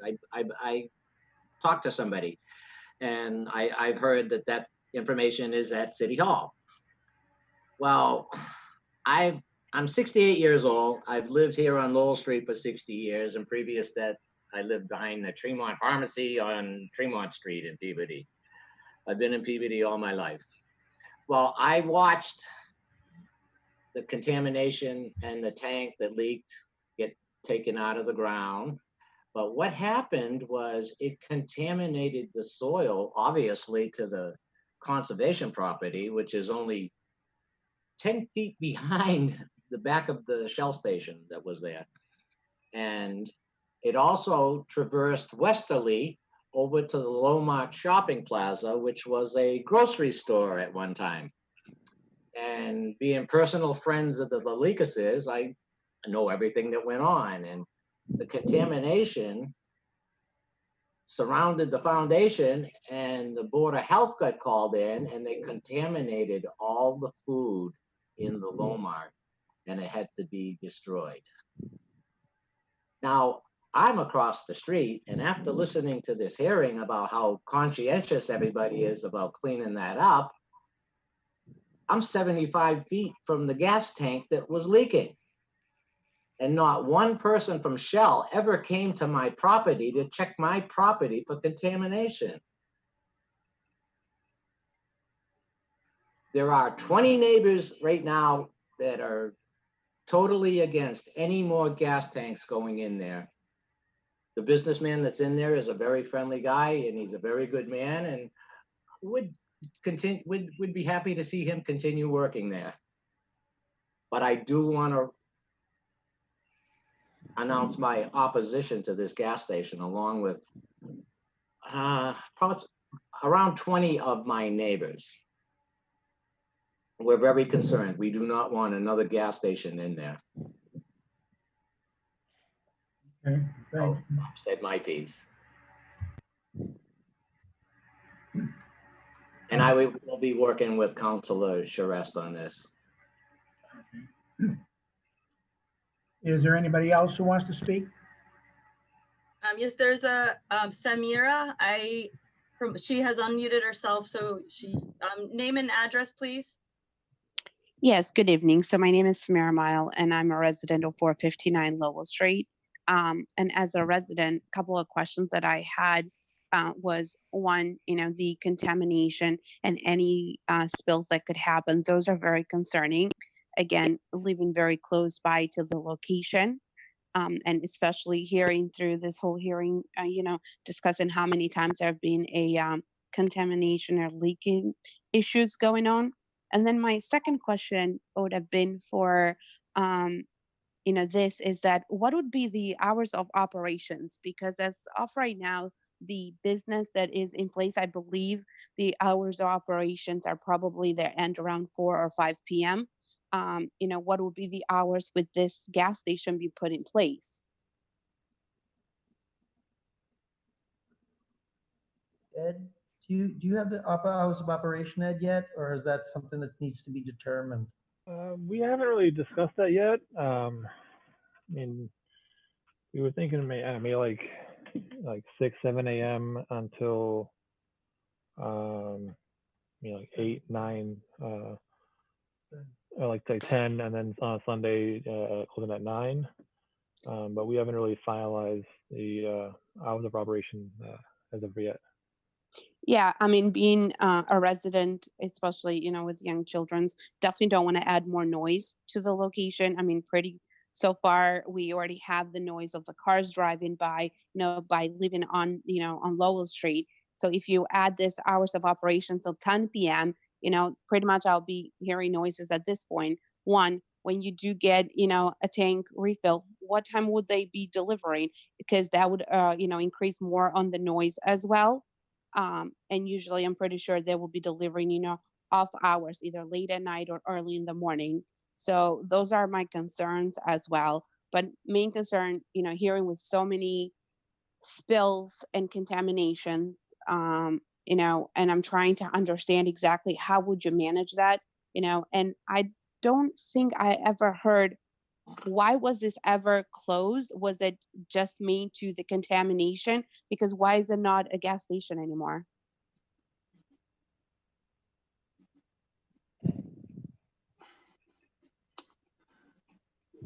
Through the chair. Yes. When that station, when the gasoline was discovered a long time back, it was on the other properties. There was quite a big plume of it. I believe the rental center next door for at the time, they're the ones that I believe detected it. So that's why they shut. That's why they shut the. There was a leak. That's why they shut the place down. Yeah, I know when they have underground storage tanks, when they leave, you can't leave them out of service. Any tank any gas station, if they're out of service for 6 months, they have to come out of the ground. So that's why that operation, in addition to, they may not have, maybe couldn't afford to replace the tanks at the time, can't leave them in the ground, they have to come out. So that's why they were removed. So that would be a reason that at least for an engineering reason or a environmental reason why there's no tanks there and why it didn't continue as a gas station. I can't speak for the owner why, other than that, I couldn't speak for why the gas station didn't dispense gas anymore. But I'm assuming, some of these questions that are coming up, they're all good questions, and concerns of the neighbors and stuff, but some of these things seem to be spilling over into zoning, relative to hours of operation and noise abatement and things like that, which, our commission, we don't handle that. Bill, would you know, is anybody gone to zoning yet? We have not gone to zoning. We do realize that that is a step we have to take. Yeah. And as far as spill containment is, I'm not sure the condition of the pads that are out there. I notice the work you're showing is the existing canopy and the existing concrete positive limiting barrier, and which looks like they're staying, but we're putting in new dispensers in and the tank. So I'm not sure what the condition of the of the concrete is, whether that's got to be replaced in order to meet the containment requirements. I don't know if you can speak on that. It's not part of this plan that's in front of us.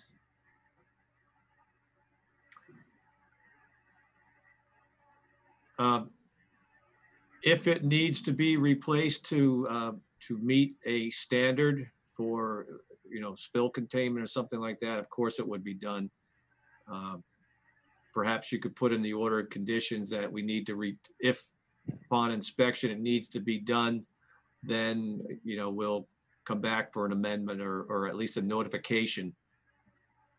We do understand that obviously most of the pavement here is going to get torn up.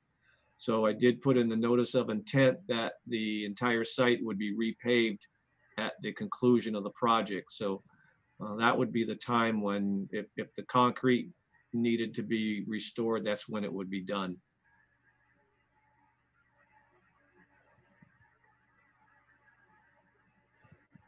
Through the chair, I wouldn't suggest an amendment to this because after a conversation I had with Mass DEP a couple of weeks ago, it sounded like any change in the buffer zone should technically be a new NOI, even on a single family house. So I feel like we should, I felt warm and fuzzy thinking that you guys could close this tonight, but now I'm hearing that they don't even know if they have to update these pump islands. I don't know. I mean, I know only a portion is in our buffer zone, but then that means that we have to get more erosion controls in the back if they're paving this whole thing. So we definitely need a revised plan. So Lucia, you're right. You could see that here's the buffer zone line and only a small portion of that would be in your buffer zone. But again, that's really, we can handle that information with a notation that the concrete has to be replaced.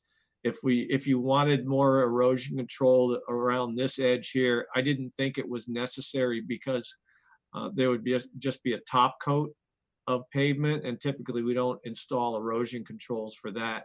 If you wanted that there, we could certainly add it, but we can certainly do that as a condition of, before you issue the order of conditions.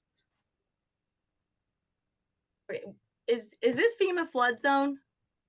No. No.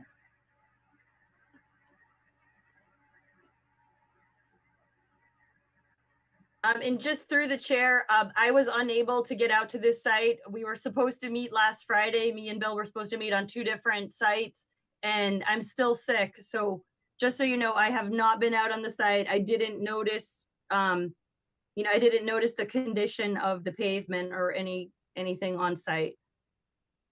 I do know the old order of conditions, though, that I do have in front of me. They did close it.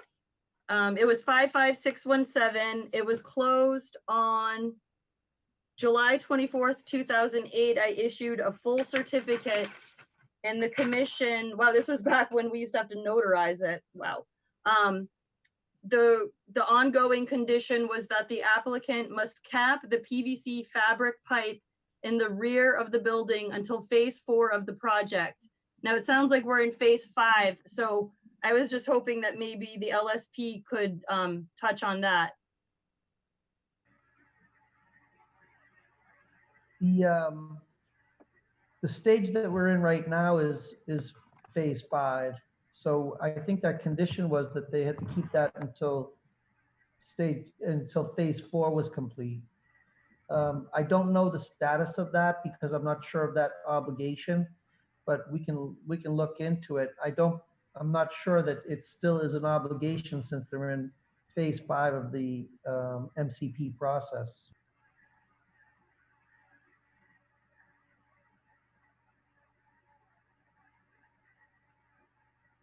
Yeah, I'm looking at street view, and the part of the pad is part of the positive living barrier of the pad is broken. But other parts of it seem to be okay. There's a lot of cracks there. The existing pavement is in great shape, especially to the west. The west of the end is not in very good condition. I would think that maybe the owner maybe wants to, repave it. That means you would be taking off the pavement out and having to put new pavement in, because you can't overlay, because you can't disturb that concrete pad, that slab, unless you're replacing it.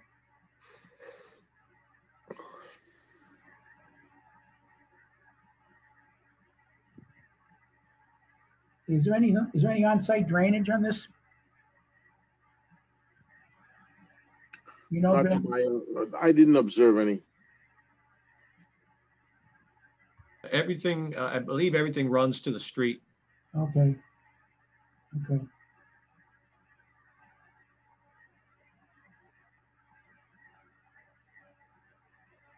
Yeah, I think I definitely think we need more BMPs on the other side of the building, looking at street view. If we have to do if there's any work to be done on that side, then you probably want to throw some BMPs on the side of the building and close to the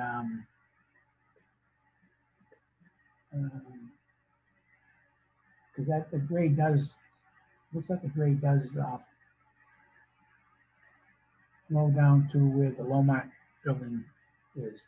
And there's a driveway that goes down in the back. That's not a big deal. I mean, to have to do that, so.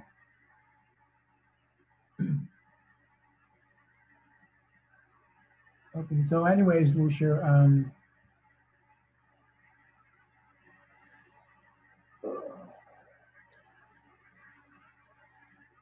There is a resident who would like to speak again whenever you're free. I just want to let you know. Okay, I'm okay. Whoever wants to speak can speak. Norman Brown again. Okay, I explained about the contamination moving westward on Lowell Street, but it also moved eastward and contaminated at the time Taylor Rental, which is Grand Rental today. And there was no testing done on either one of those sites. And all the way to the Lomart, I said it surrounded the foundation and no dirt or trenches were ever dug between the Shell station and the Lomart. So is there contamination there? I have no idea. It's been 20 years. And the high water level should be considered in this too, because there is, I believe, according to the city, a 20-year high water level. Proctor Brook has overflowed because it couldn't drain fast enough into Salem. And it actually flooded the downstairs of the rental station. It actually came up high enough and went in his back garage door and flooded the inside of his building. So that's something that should be taken into consideration also, this 20-year high water level. But that's what I wanted to reiterate. Thank you very much. The question, what happened? What was the reason that those tanks failed last time? Did it have anything to do with water? no, probably not. Probably not. I think I heard the LSP was talked about. There was, I think there's some breaching into the interstitial wall of the existing tank. Is that what you said? Well, there's been a few different incidents going back all the way to 1971. Those tanks probably were steel tanks because they didn't use fiberglass back then. I'm not the LSP of record for the site, but I did want to address one thing. The tanks failed or the piping failed. I'm not quite sure. I'm not aware of the actual details of what happened. I only know the condition of the site now. But we're in phase 5. And as part of phase 2, and this goes to Mr. Brown's comment, and again, I'm not the LSP of record, so I have enough information that I've reviewed this site and I'm familiar with the process. The process, once you hit phase 2, phase 1 is you identify a problem. Phase 2, you have to delineate the vertical and horizontal extent of contamination in all media. You can't go to phase 3 without accomplishing that performance standard. Now, it doesn't mean to say that when you're in phase 3, you may identify something that was a little bit more than you expected, but you're always obligated to delineate the full extent of contamination in all media before you can say you've achieved a phase 2 completion statement. Now, the LSPs of record, we all meet that same minimum standard. They have to achieve that, and this site has been in the DEP's auspices since 1990s. So I'm not sure exactly when the phase 2 was completed, but it's unlikely that they didn't delineate the full extent of contamination, certainly by the time they hit phase 5. Yeah. Yeah, I think I support all that data. So I understand the process a little bit, and the LSPs do a good job when it comes to this type of technology and this type of engineering that's necessary to maintain, monitor, and improve an existing contaminated site or whatever contamination might be. So I feel confident that that's been done. My concern is moving forward and excavating and putting new tanks in.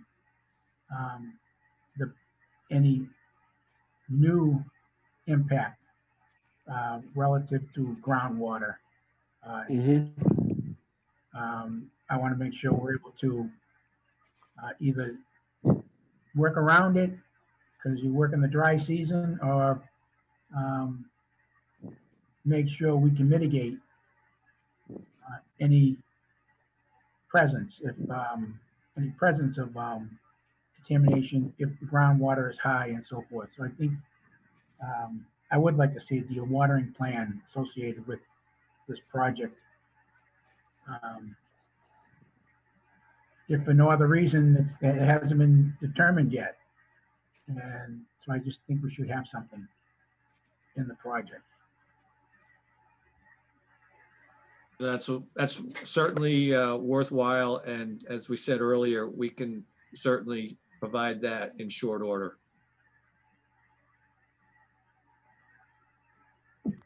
Okay.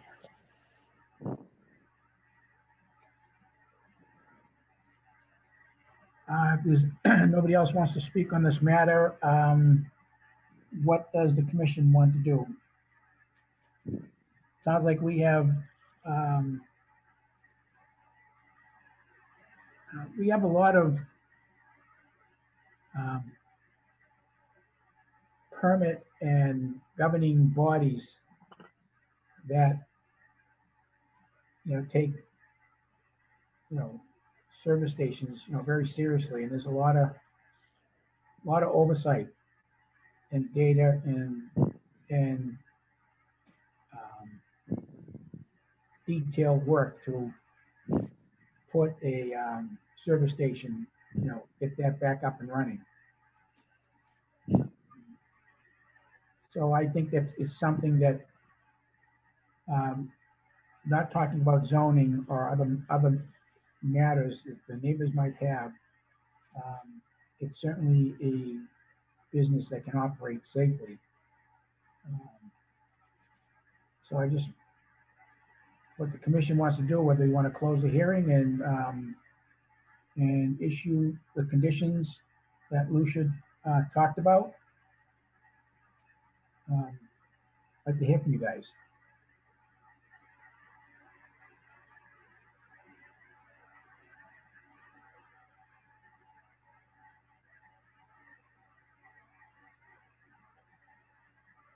You all still there?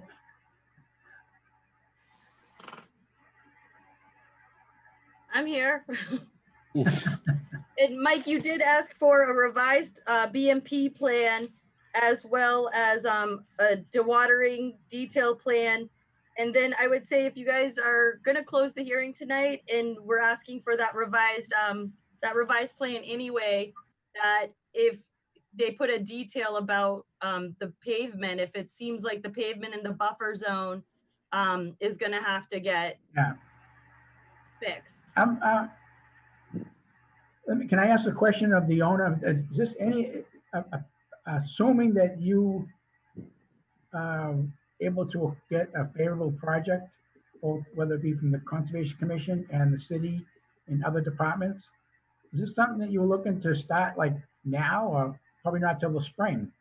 No, there's no rush right now. I mean, we can wait till the spring if it's, with the issue with the watering. So I would like to have you folks go out and take a look at the site and make an educated guess of what you might look to be doing to making site improvements in addition to putting tanks and new dispensers, and see whether this slab needs to be done, and come back with a plan that's updated to show proposed pavement, the stuff that we would be concerned with the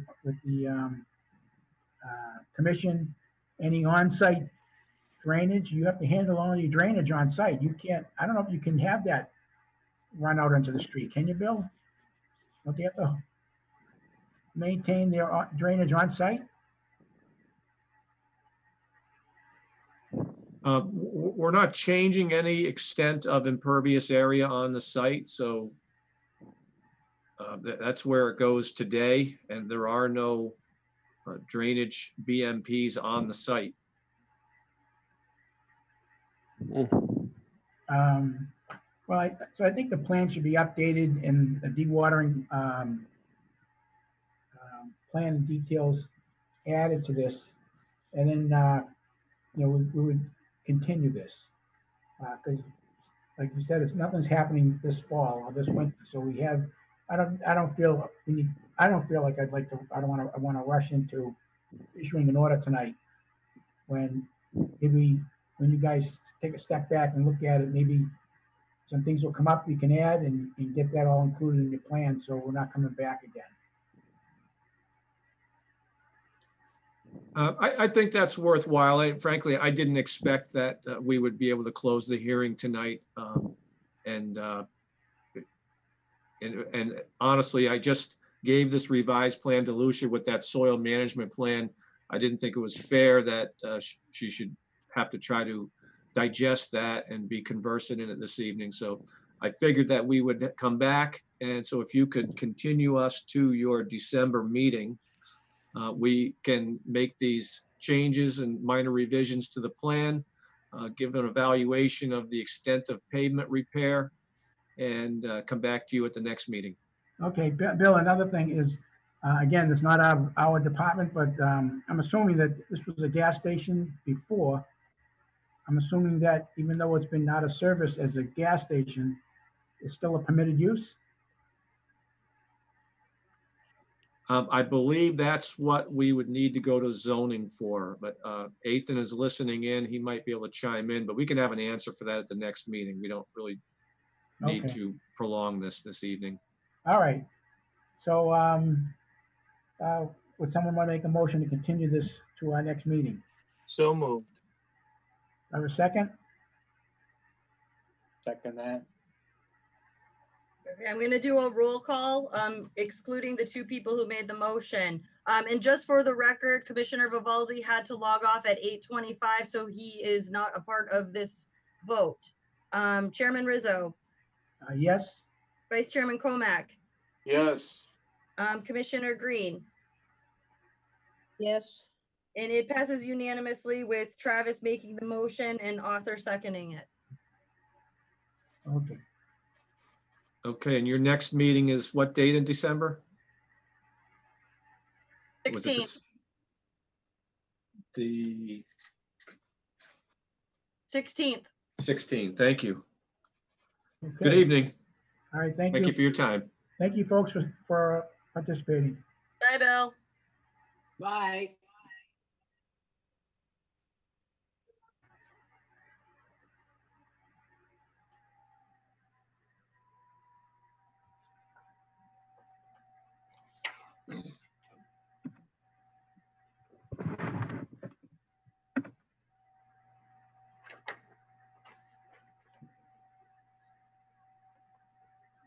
All right.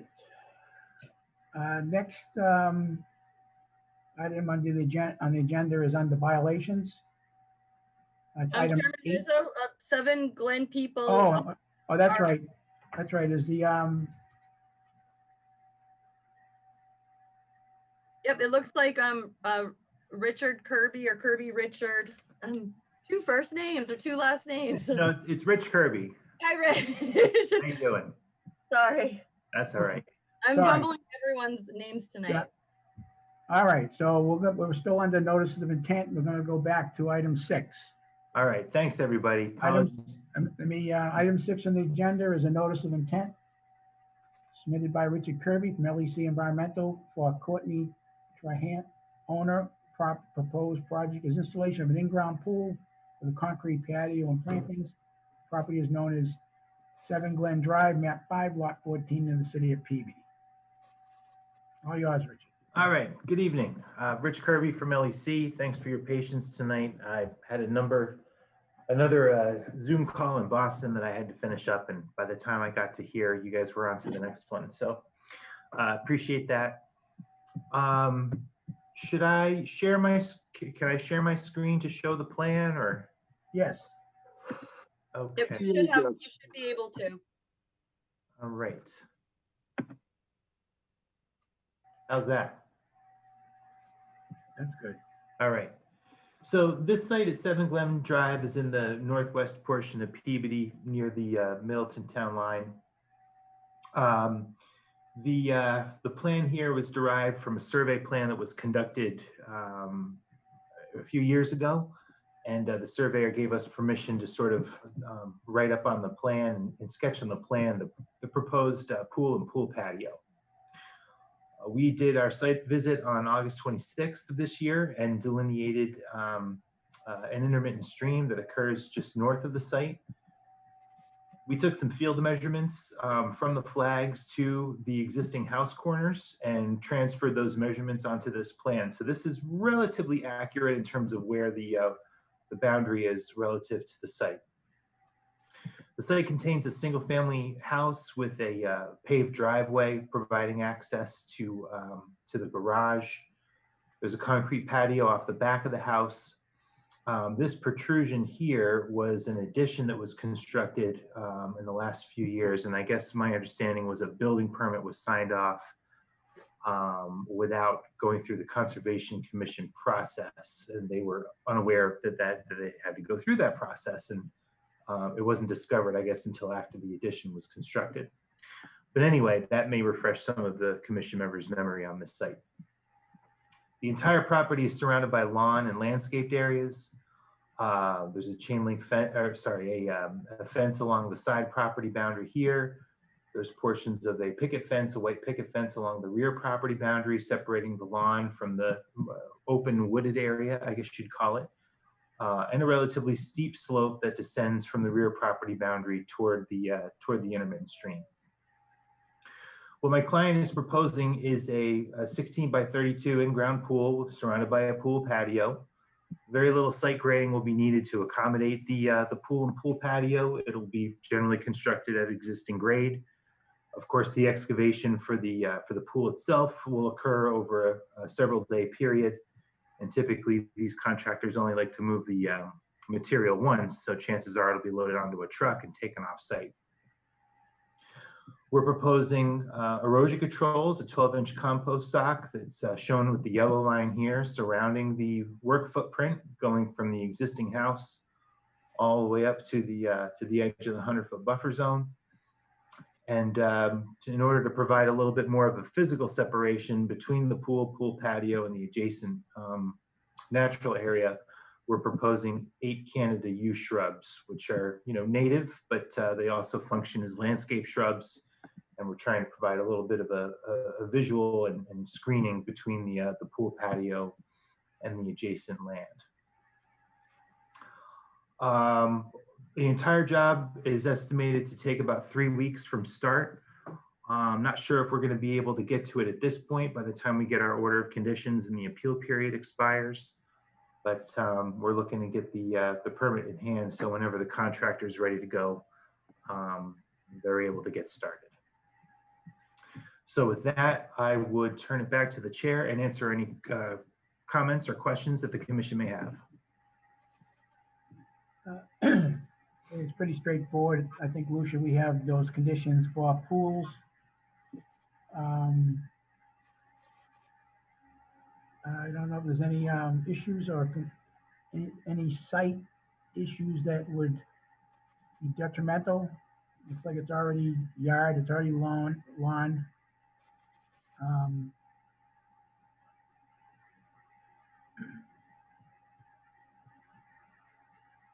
And it's fenced in.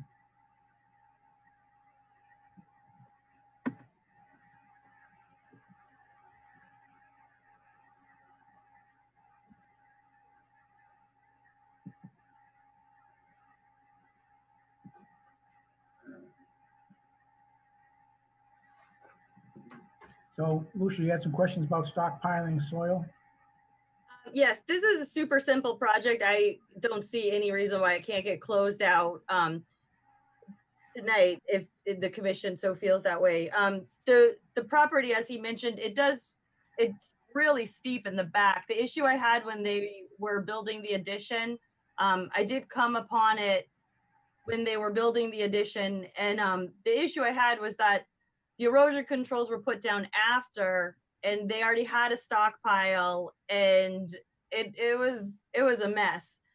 So I would recommend no stockpiling in the rear yard, live loaded or stockpiles in the front yard or driveway. And as I said, what I saw with my own eyes the last time I was there, I just don't think stockpiling in the backyard is a good idea with the wetlands in such close proximity. And the pool condition in perpetuity, which I can share with, I haven't shared it with anyone yet, but it's a pretty standard condition that you have to wait 3 days without adding any chemicals before you discharge it, and the means that you're going to discharge and where you're going to discharge it need to be, the commission needs to approve it. Right. And then, just like the typical one, erosion controls inspected before that's like just a DEP standard. The order of condition has to get recorded. I have to get the recording information before. They have to have a sign hanging up. And then I just like to add and remind people that they do need to have me come and inspect the erosion controls before. So again, I think it's a super simple project if they would be willing to stockpile in the front yard or the driveway or live load it. I just don't think it's a good idea to have them stockpiling in the backyard, even with erosion controls, because I think it said a 12-inch log, and that's really not that big if we get a rain and you have a lot of soil jammed up against it. Yeah, we're totally fine with that. We can certainly open to that special condition. Okay. Do you know what kind of patio is going to be? I don't. It's probably going to be concrete. That's what they typically install around those. I've had conversations with contractors about porous pavers around pools, and I guess that's a no-no. They don't like to have the pervious pavers with all the gravel underneath it. Yeah. I'm not sure the reasoning why, but that's what I've heard. Yeah, usually they're concrete. Okay, does anybody have any other questions? Anybody, any other commissioners? Seeing none, is anybody here from the public who wants to speak on this matter?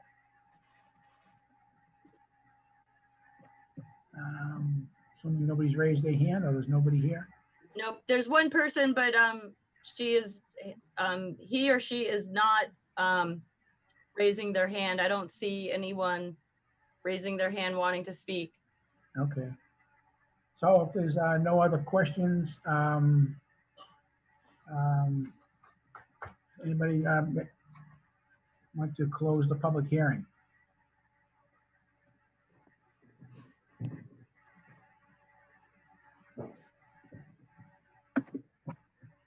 Move to close the public hearing. Do I have a second? Seconded. Okay. All in favor? I'm gonna do a quick oh God. I'm going to do a to make sure people are awake. First of all, whatever it's called, roll call. Chairman Rizzo. Yes. Vice Chairman Comack. Commissioner Wojcik. Okay, we can't. I mean, if we don't have 4 people, we can't get a vote.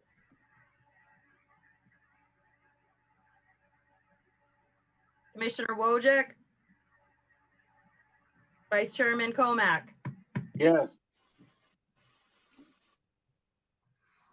Okay, so that would be Chairman Rizzo, Comack, Athis, and Green. So Commissioner Wojcik, you there? So it would be 4-1, I guess, with Travis not voting. When down as abstain.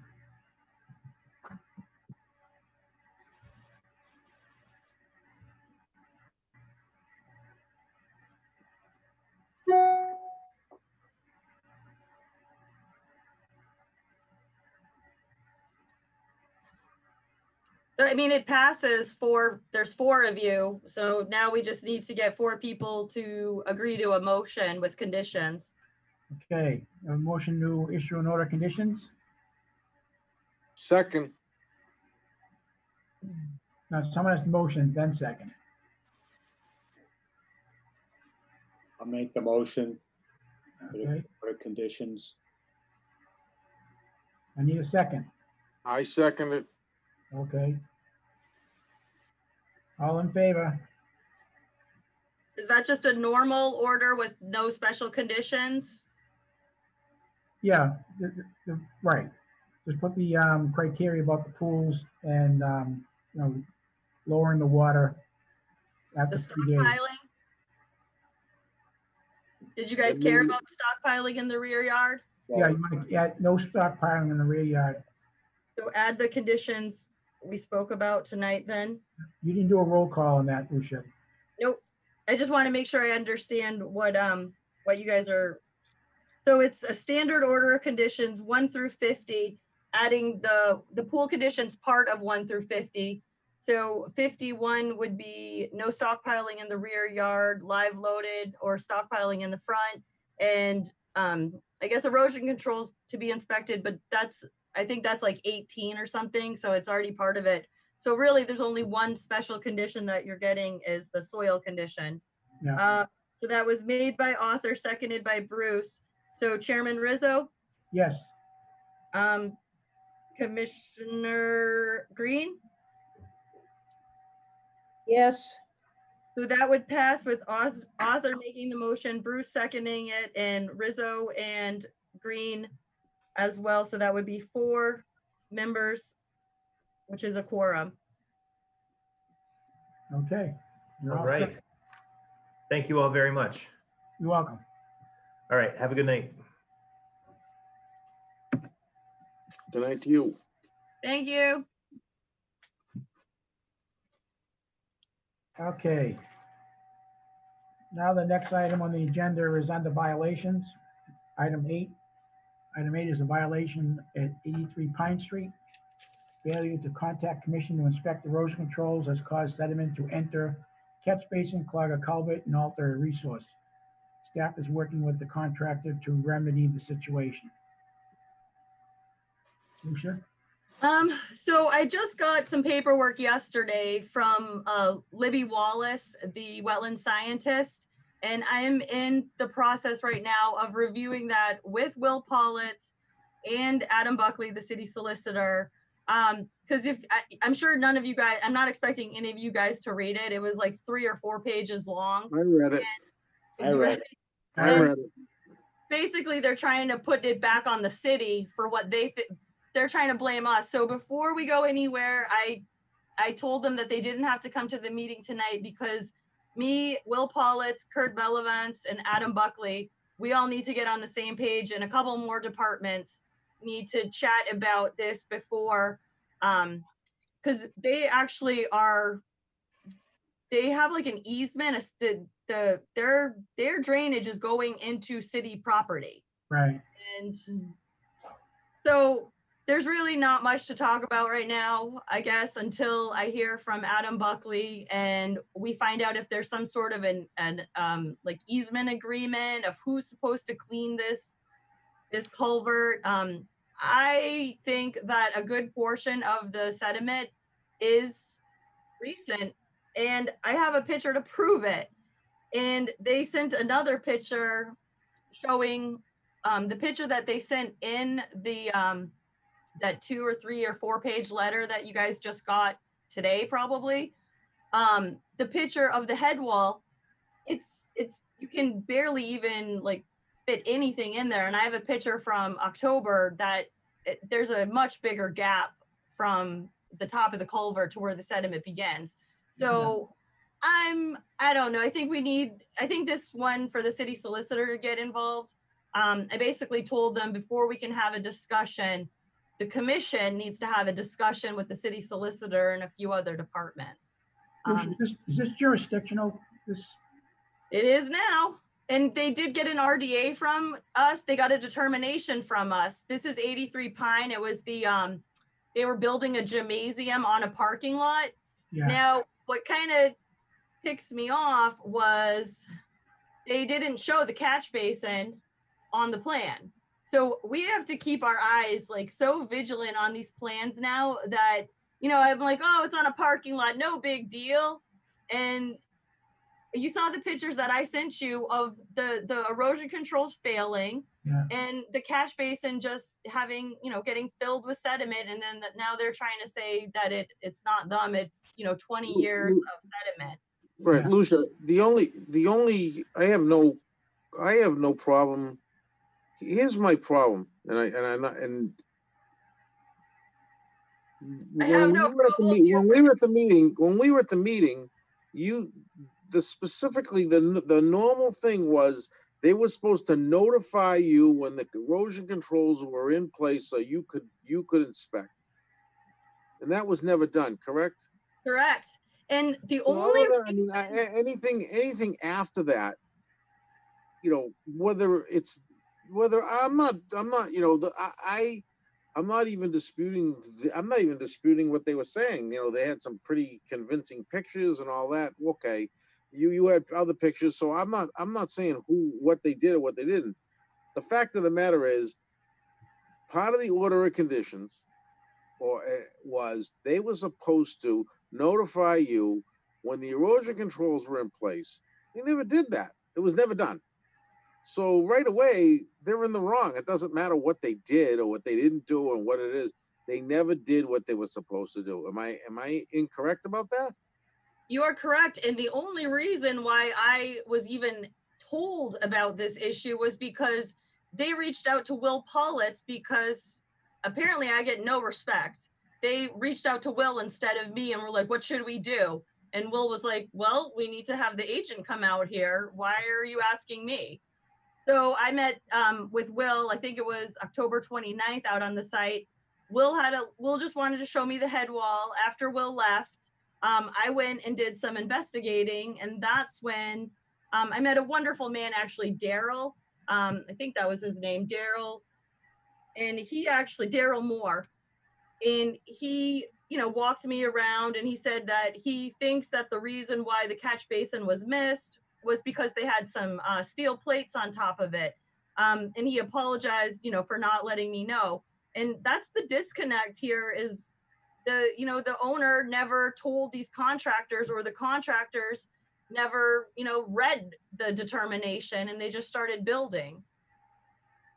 So I don't know. I guess everything can be fixed. All I'm saying is they can say whatever they want.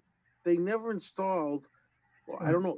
I don't even know, were the erosion controls actually even installed? They never put, the catch basin did not have any protective fabric in it. But they did have a very terrible, you can see the pictures I sent you guys that should all be on the OneDrive, separate from their pictures, which are in the memo. All the pictures that are just pictures, I took those. And you can see the erosion controls. I was there on a rainy day, and I was watching it happen. They were just all smashed in this huge pile that finally, by the time I got there, the pile wasn't as big as it was. But yeah, there was, I think a lot of it might have to do with like this COVID craze. Like, people seem to think they can get away with things. And, I wouldn't have even known if Will didn't tell me. Well, the fact is they violated the building permit. The building permit includes the notice of intent, or the RDA. Yep, the determination. Right, so they're in violation of their building permit.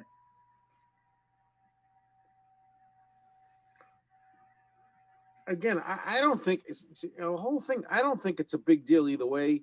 No. The fact that they said they couldn't get, the fact that really kills me is they said they couldn't get a vacuum truck. Yeah, couldn't get a vac truck to it. We've used a vac truck on problems. You can get a vac truck within 200 feet of it, and they can lay the hose down, and it'll still vac it out. So that's a bunch of baloney. Yeah, this is an easy fix.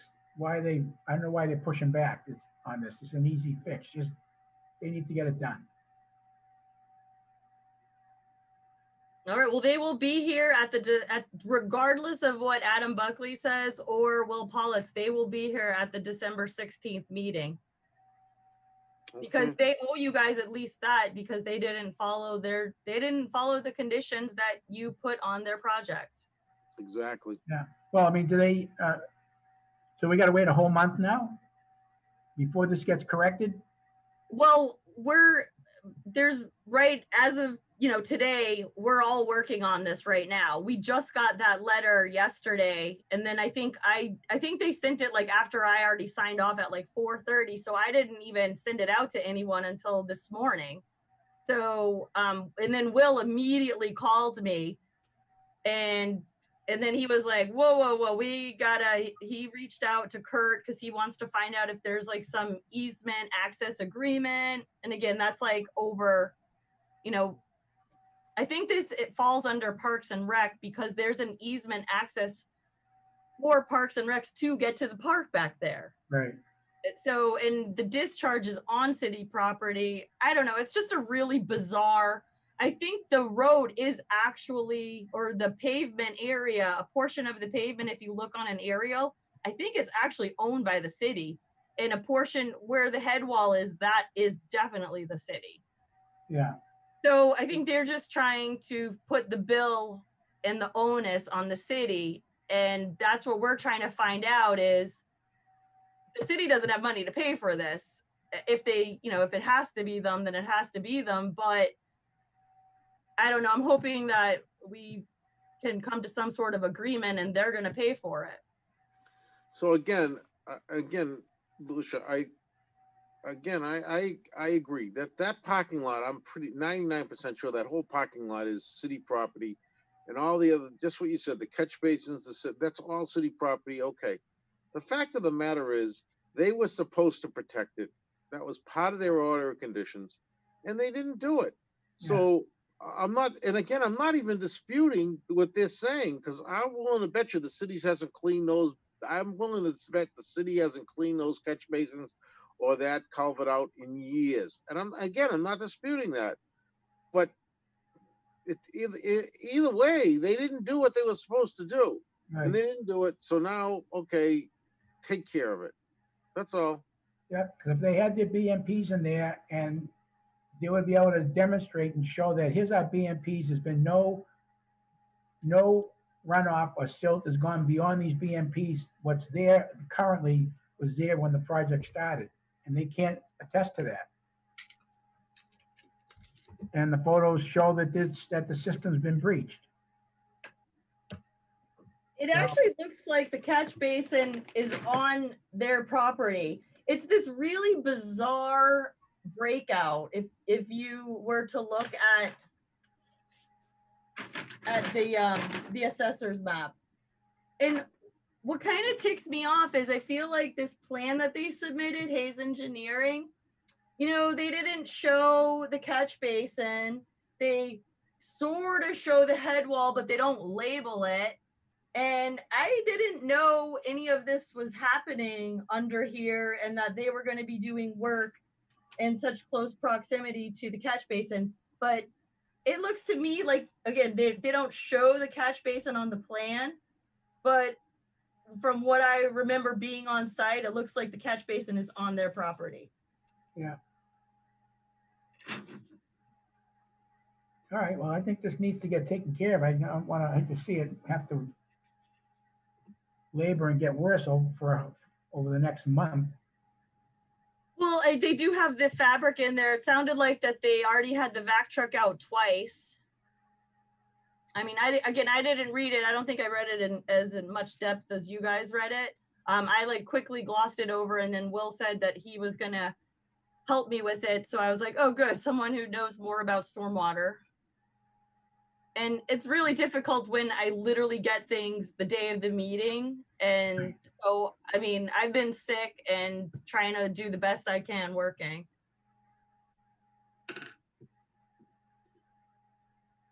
Well, it would be to their benefit. It behooves them to mitigate this as soon as possible.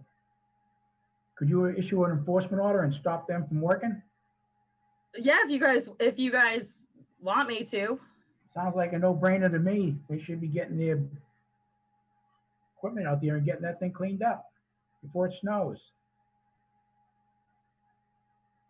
Yeah, I think we were hoping that you would wait until December. What, when there's 12 inches of snow on the ground? Well, because I told them that, that they didn't necessarily need to come to the meeting tonight. But again, it's up to you guys if they don't need to be here for you to issue an enforcement order. No. The thing is, if we issue an enforcement order, that's fine. I just don't really think we need to shut the project down. I mean, they're trying to build a building. I don't think there's going to be any more. I don't think there's going to be any more damage than there already was. That's all. No, I'm just thinking that sounds like there's pushback, that they don't want to own up to any of the, the damage or the runoff or the clogging of the drainage system. And all it does is delay it getting fixed. And then we have a system that's not working all through the winter, because once the ground freezes and everything is blocked up, there's not going to be any drainage working. I agree with you. I don't think this is going to. I don't think it's going to get fixed one way or another, whether you issue anything or not. I think they're going to wait. I think what Lucia said is correct. They're going to wait until the next meeting. Well, I think I'm asking, between me and Will, we thought that we needed, at least another week to try and figure this out. I think their pushback is that, and I haven't talked to their attorney, but I did let them know that the city solicitor is involved. So maybe that'll get them on their toes. I mean, I can remain on standby. I can issue an enforcement order anytime on behalf of you guys, and all you have to do is just ratify it at the next meeting.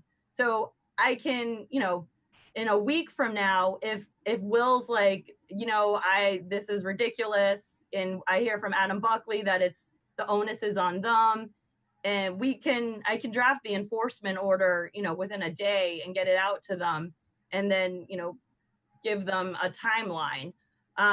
As of right now, it's just a violation order where I sent it via email, the action items, and they actually did do everything on the action item list to this point. All right, let's see how you do next week then. I agree. Me too.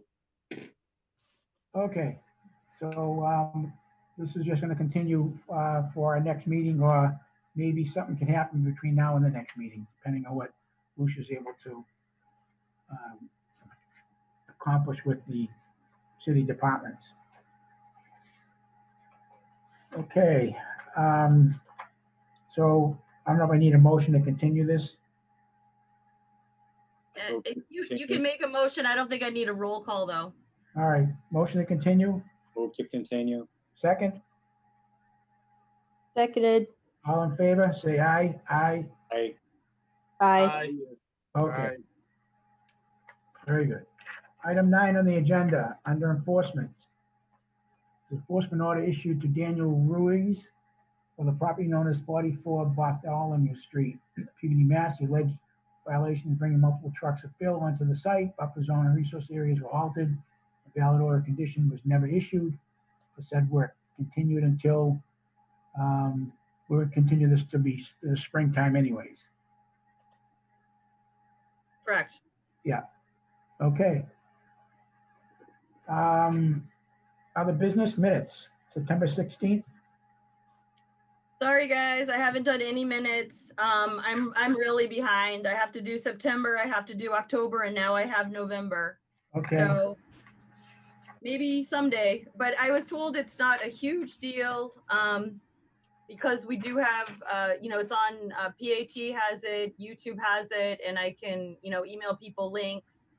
I mean, I will try to talk to Kurt about maybe getting a stenographer or something, or giving me a stipend so that I can work after hours. But otherwise, I'm working well over my full time every week, even when I'm sick, and I'm still not able to get the minutes done and all this admin and all the violations and follow up and helping people. Like, there's a lot that I'm doing. I'm helping, like, tomorrow morning, first thing, I got to email a guy to, send him over paperwork so he can try to get his notice of intent ready.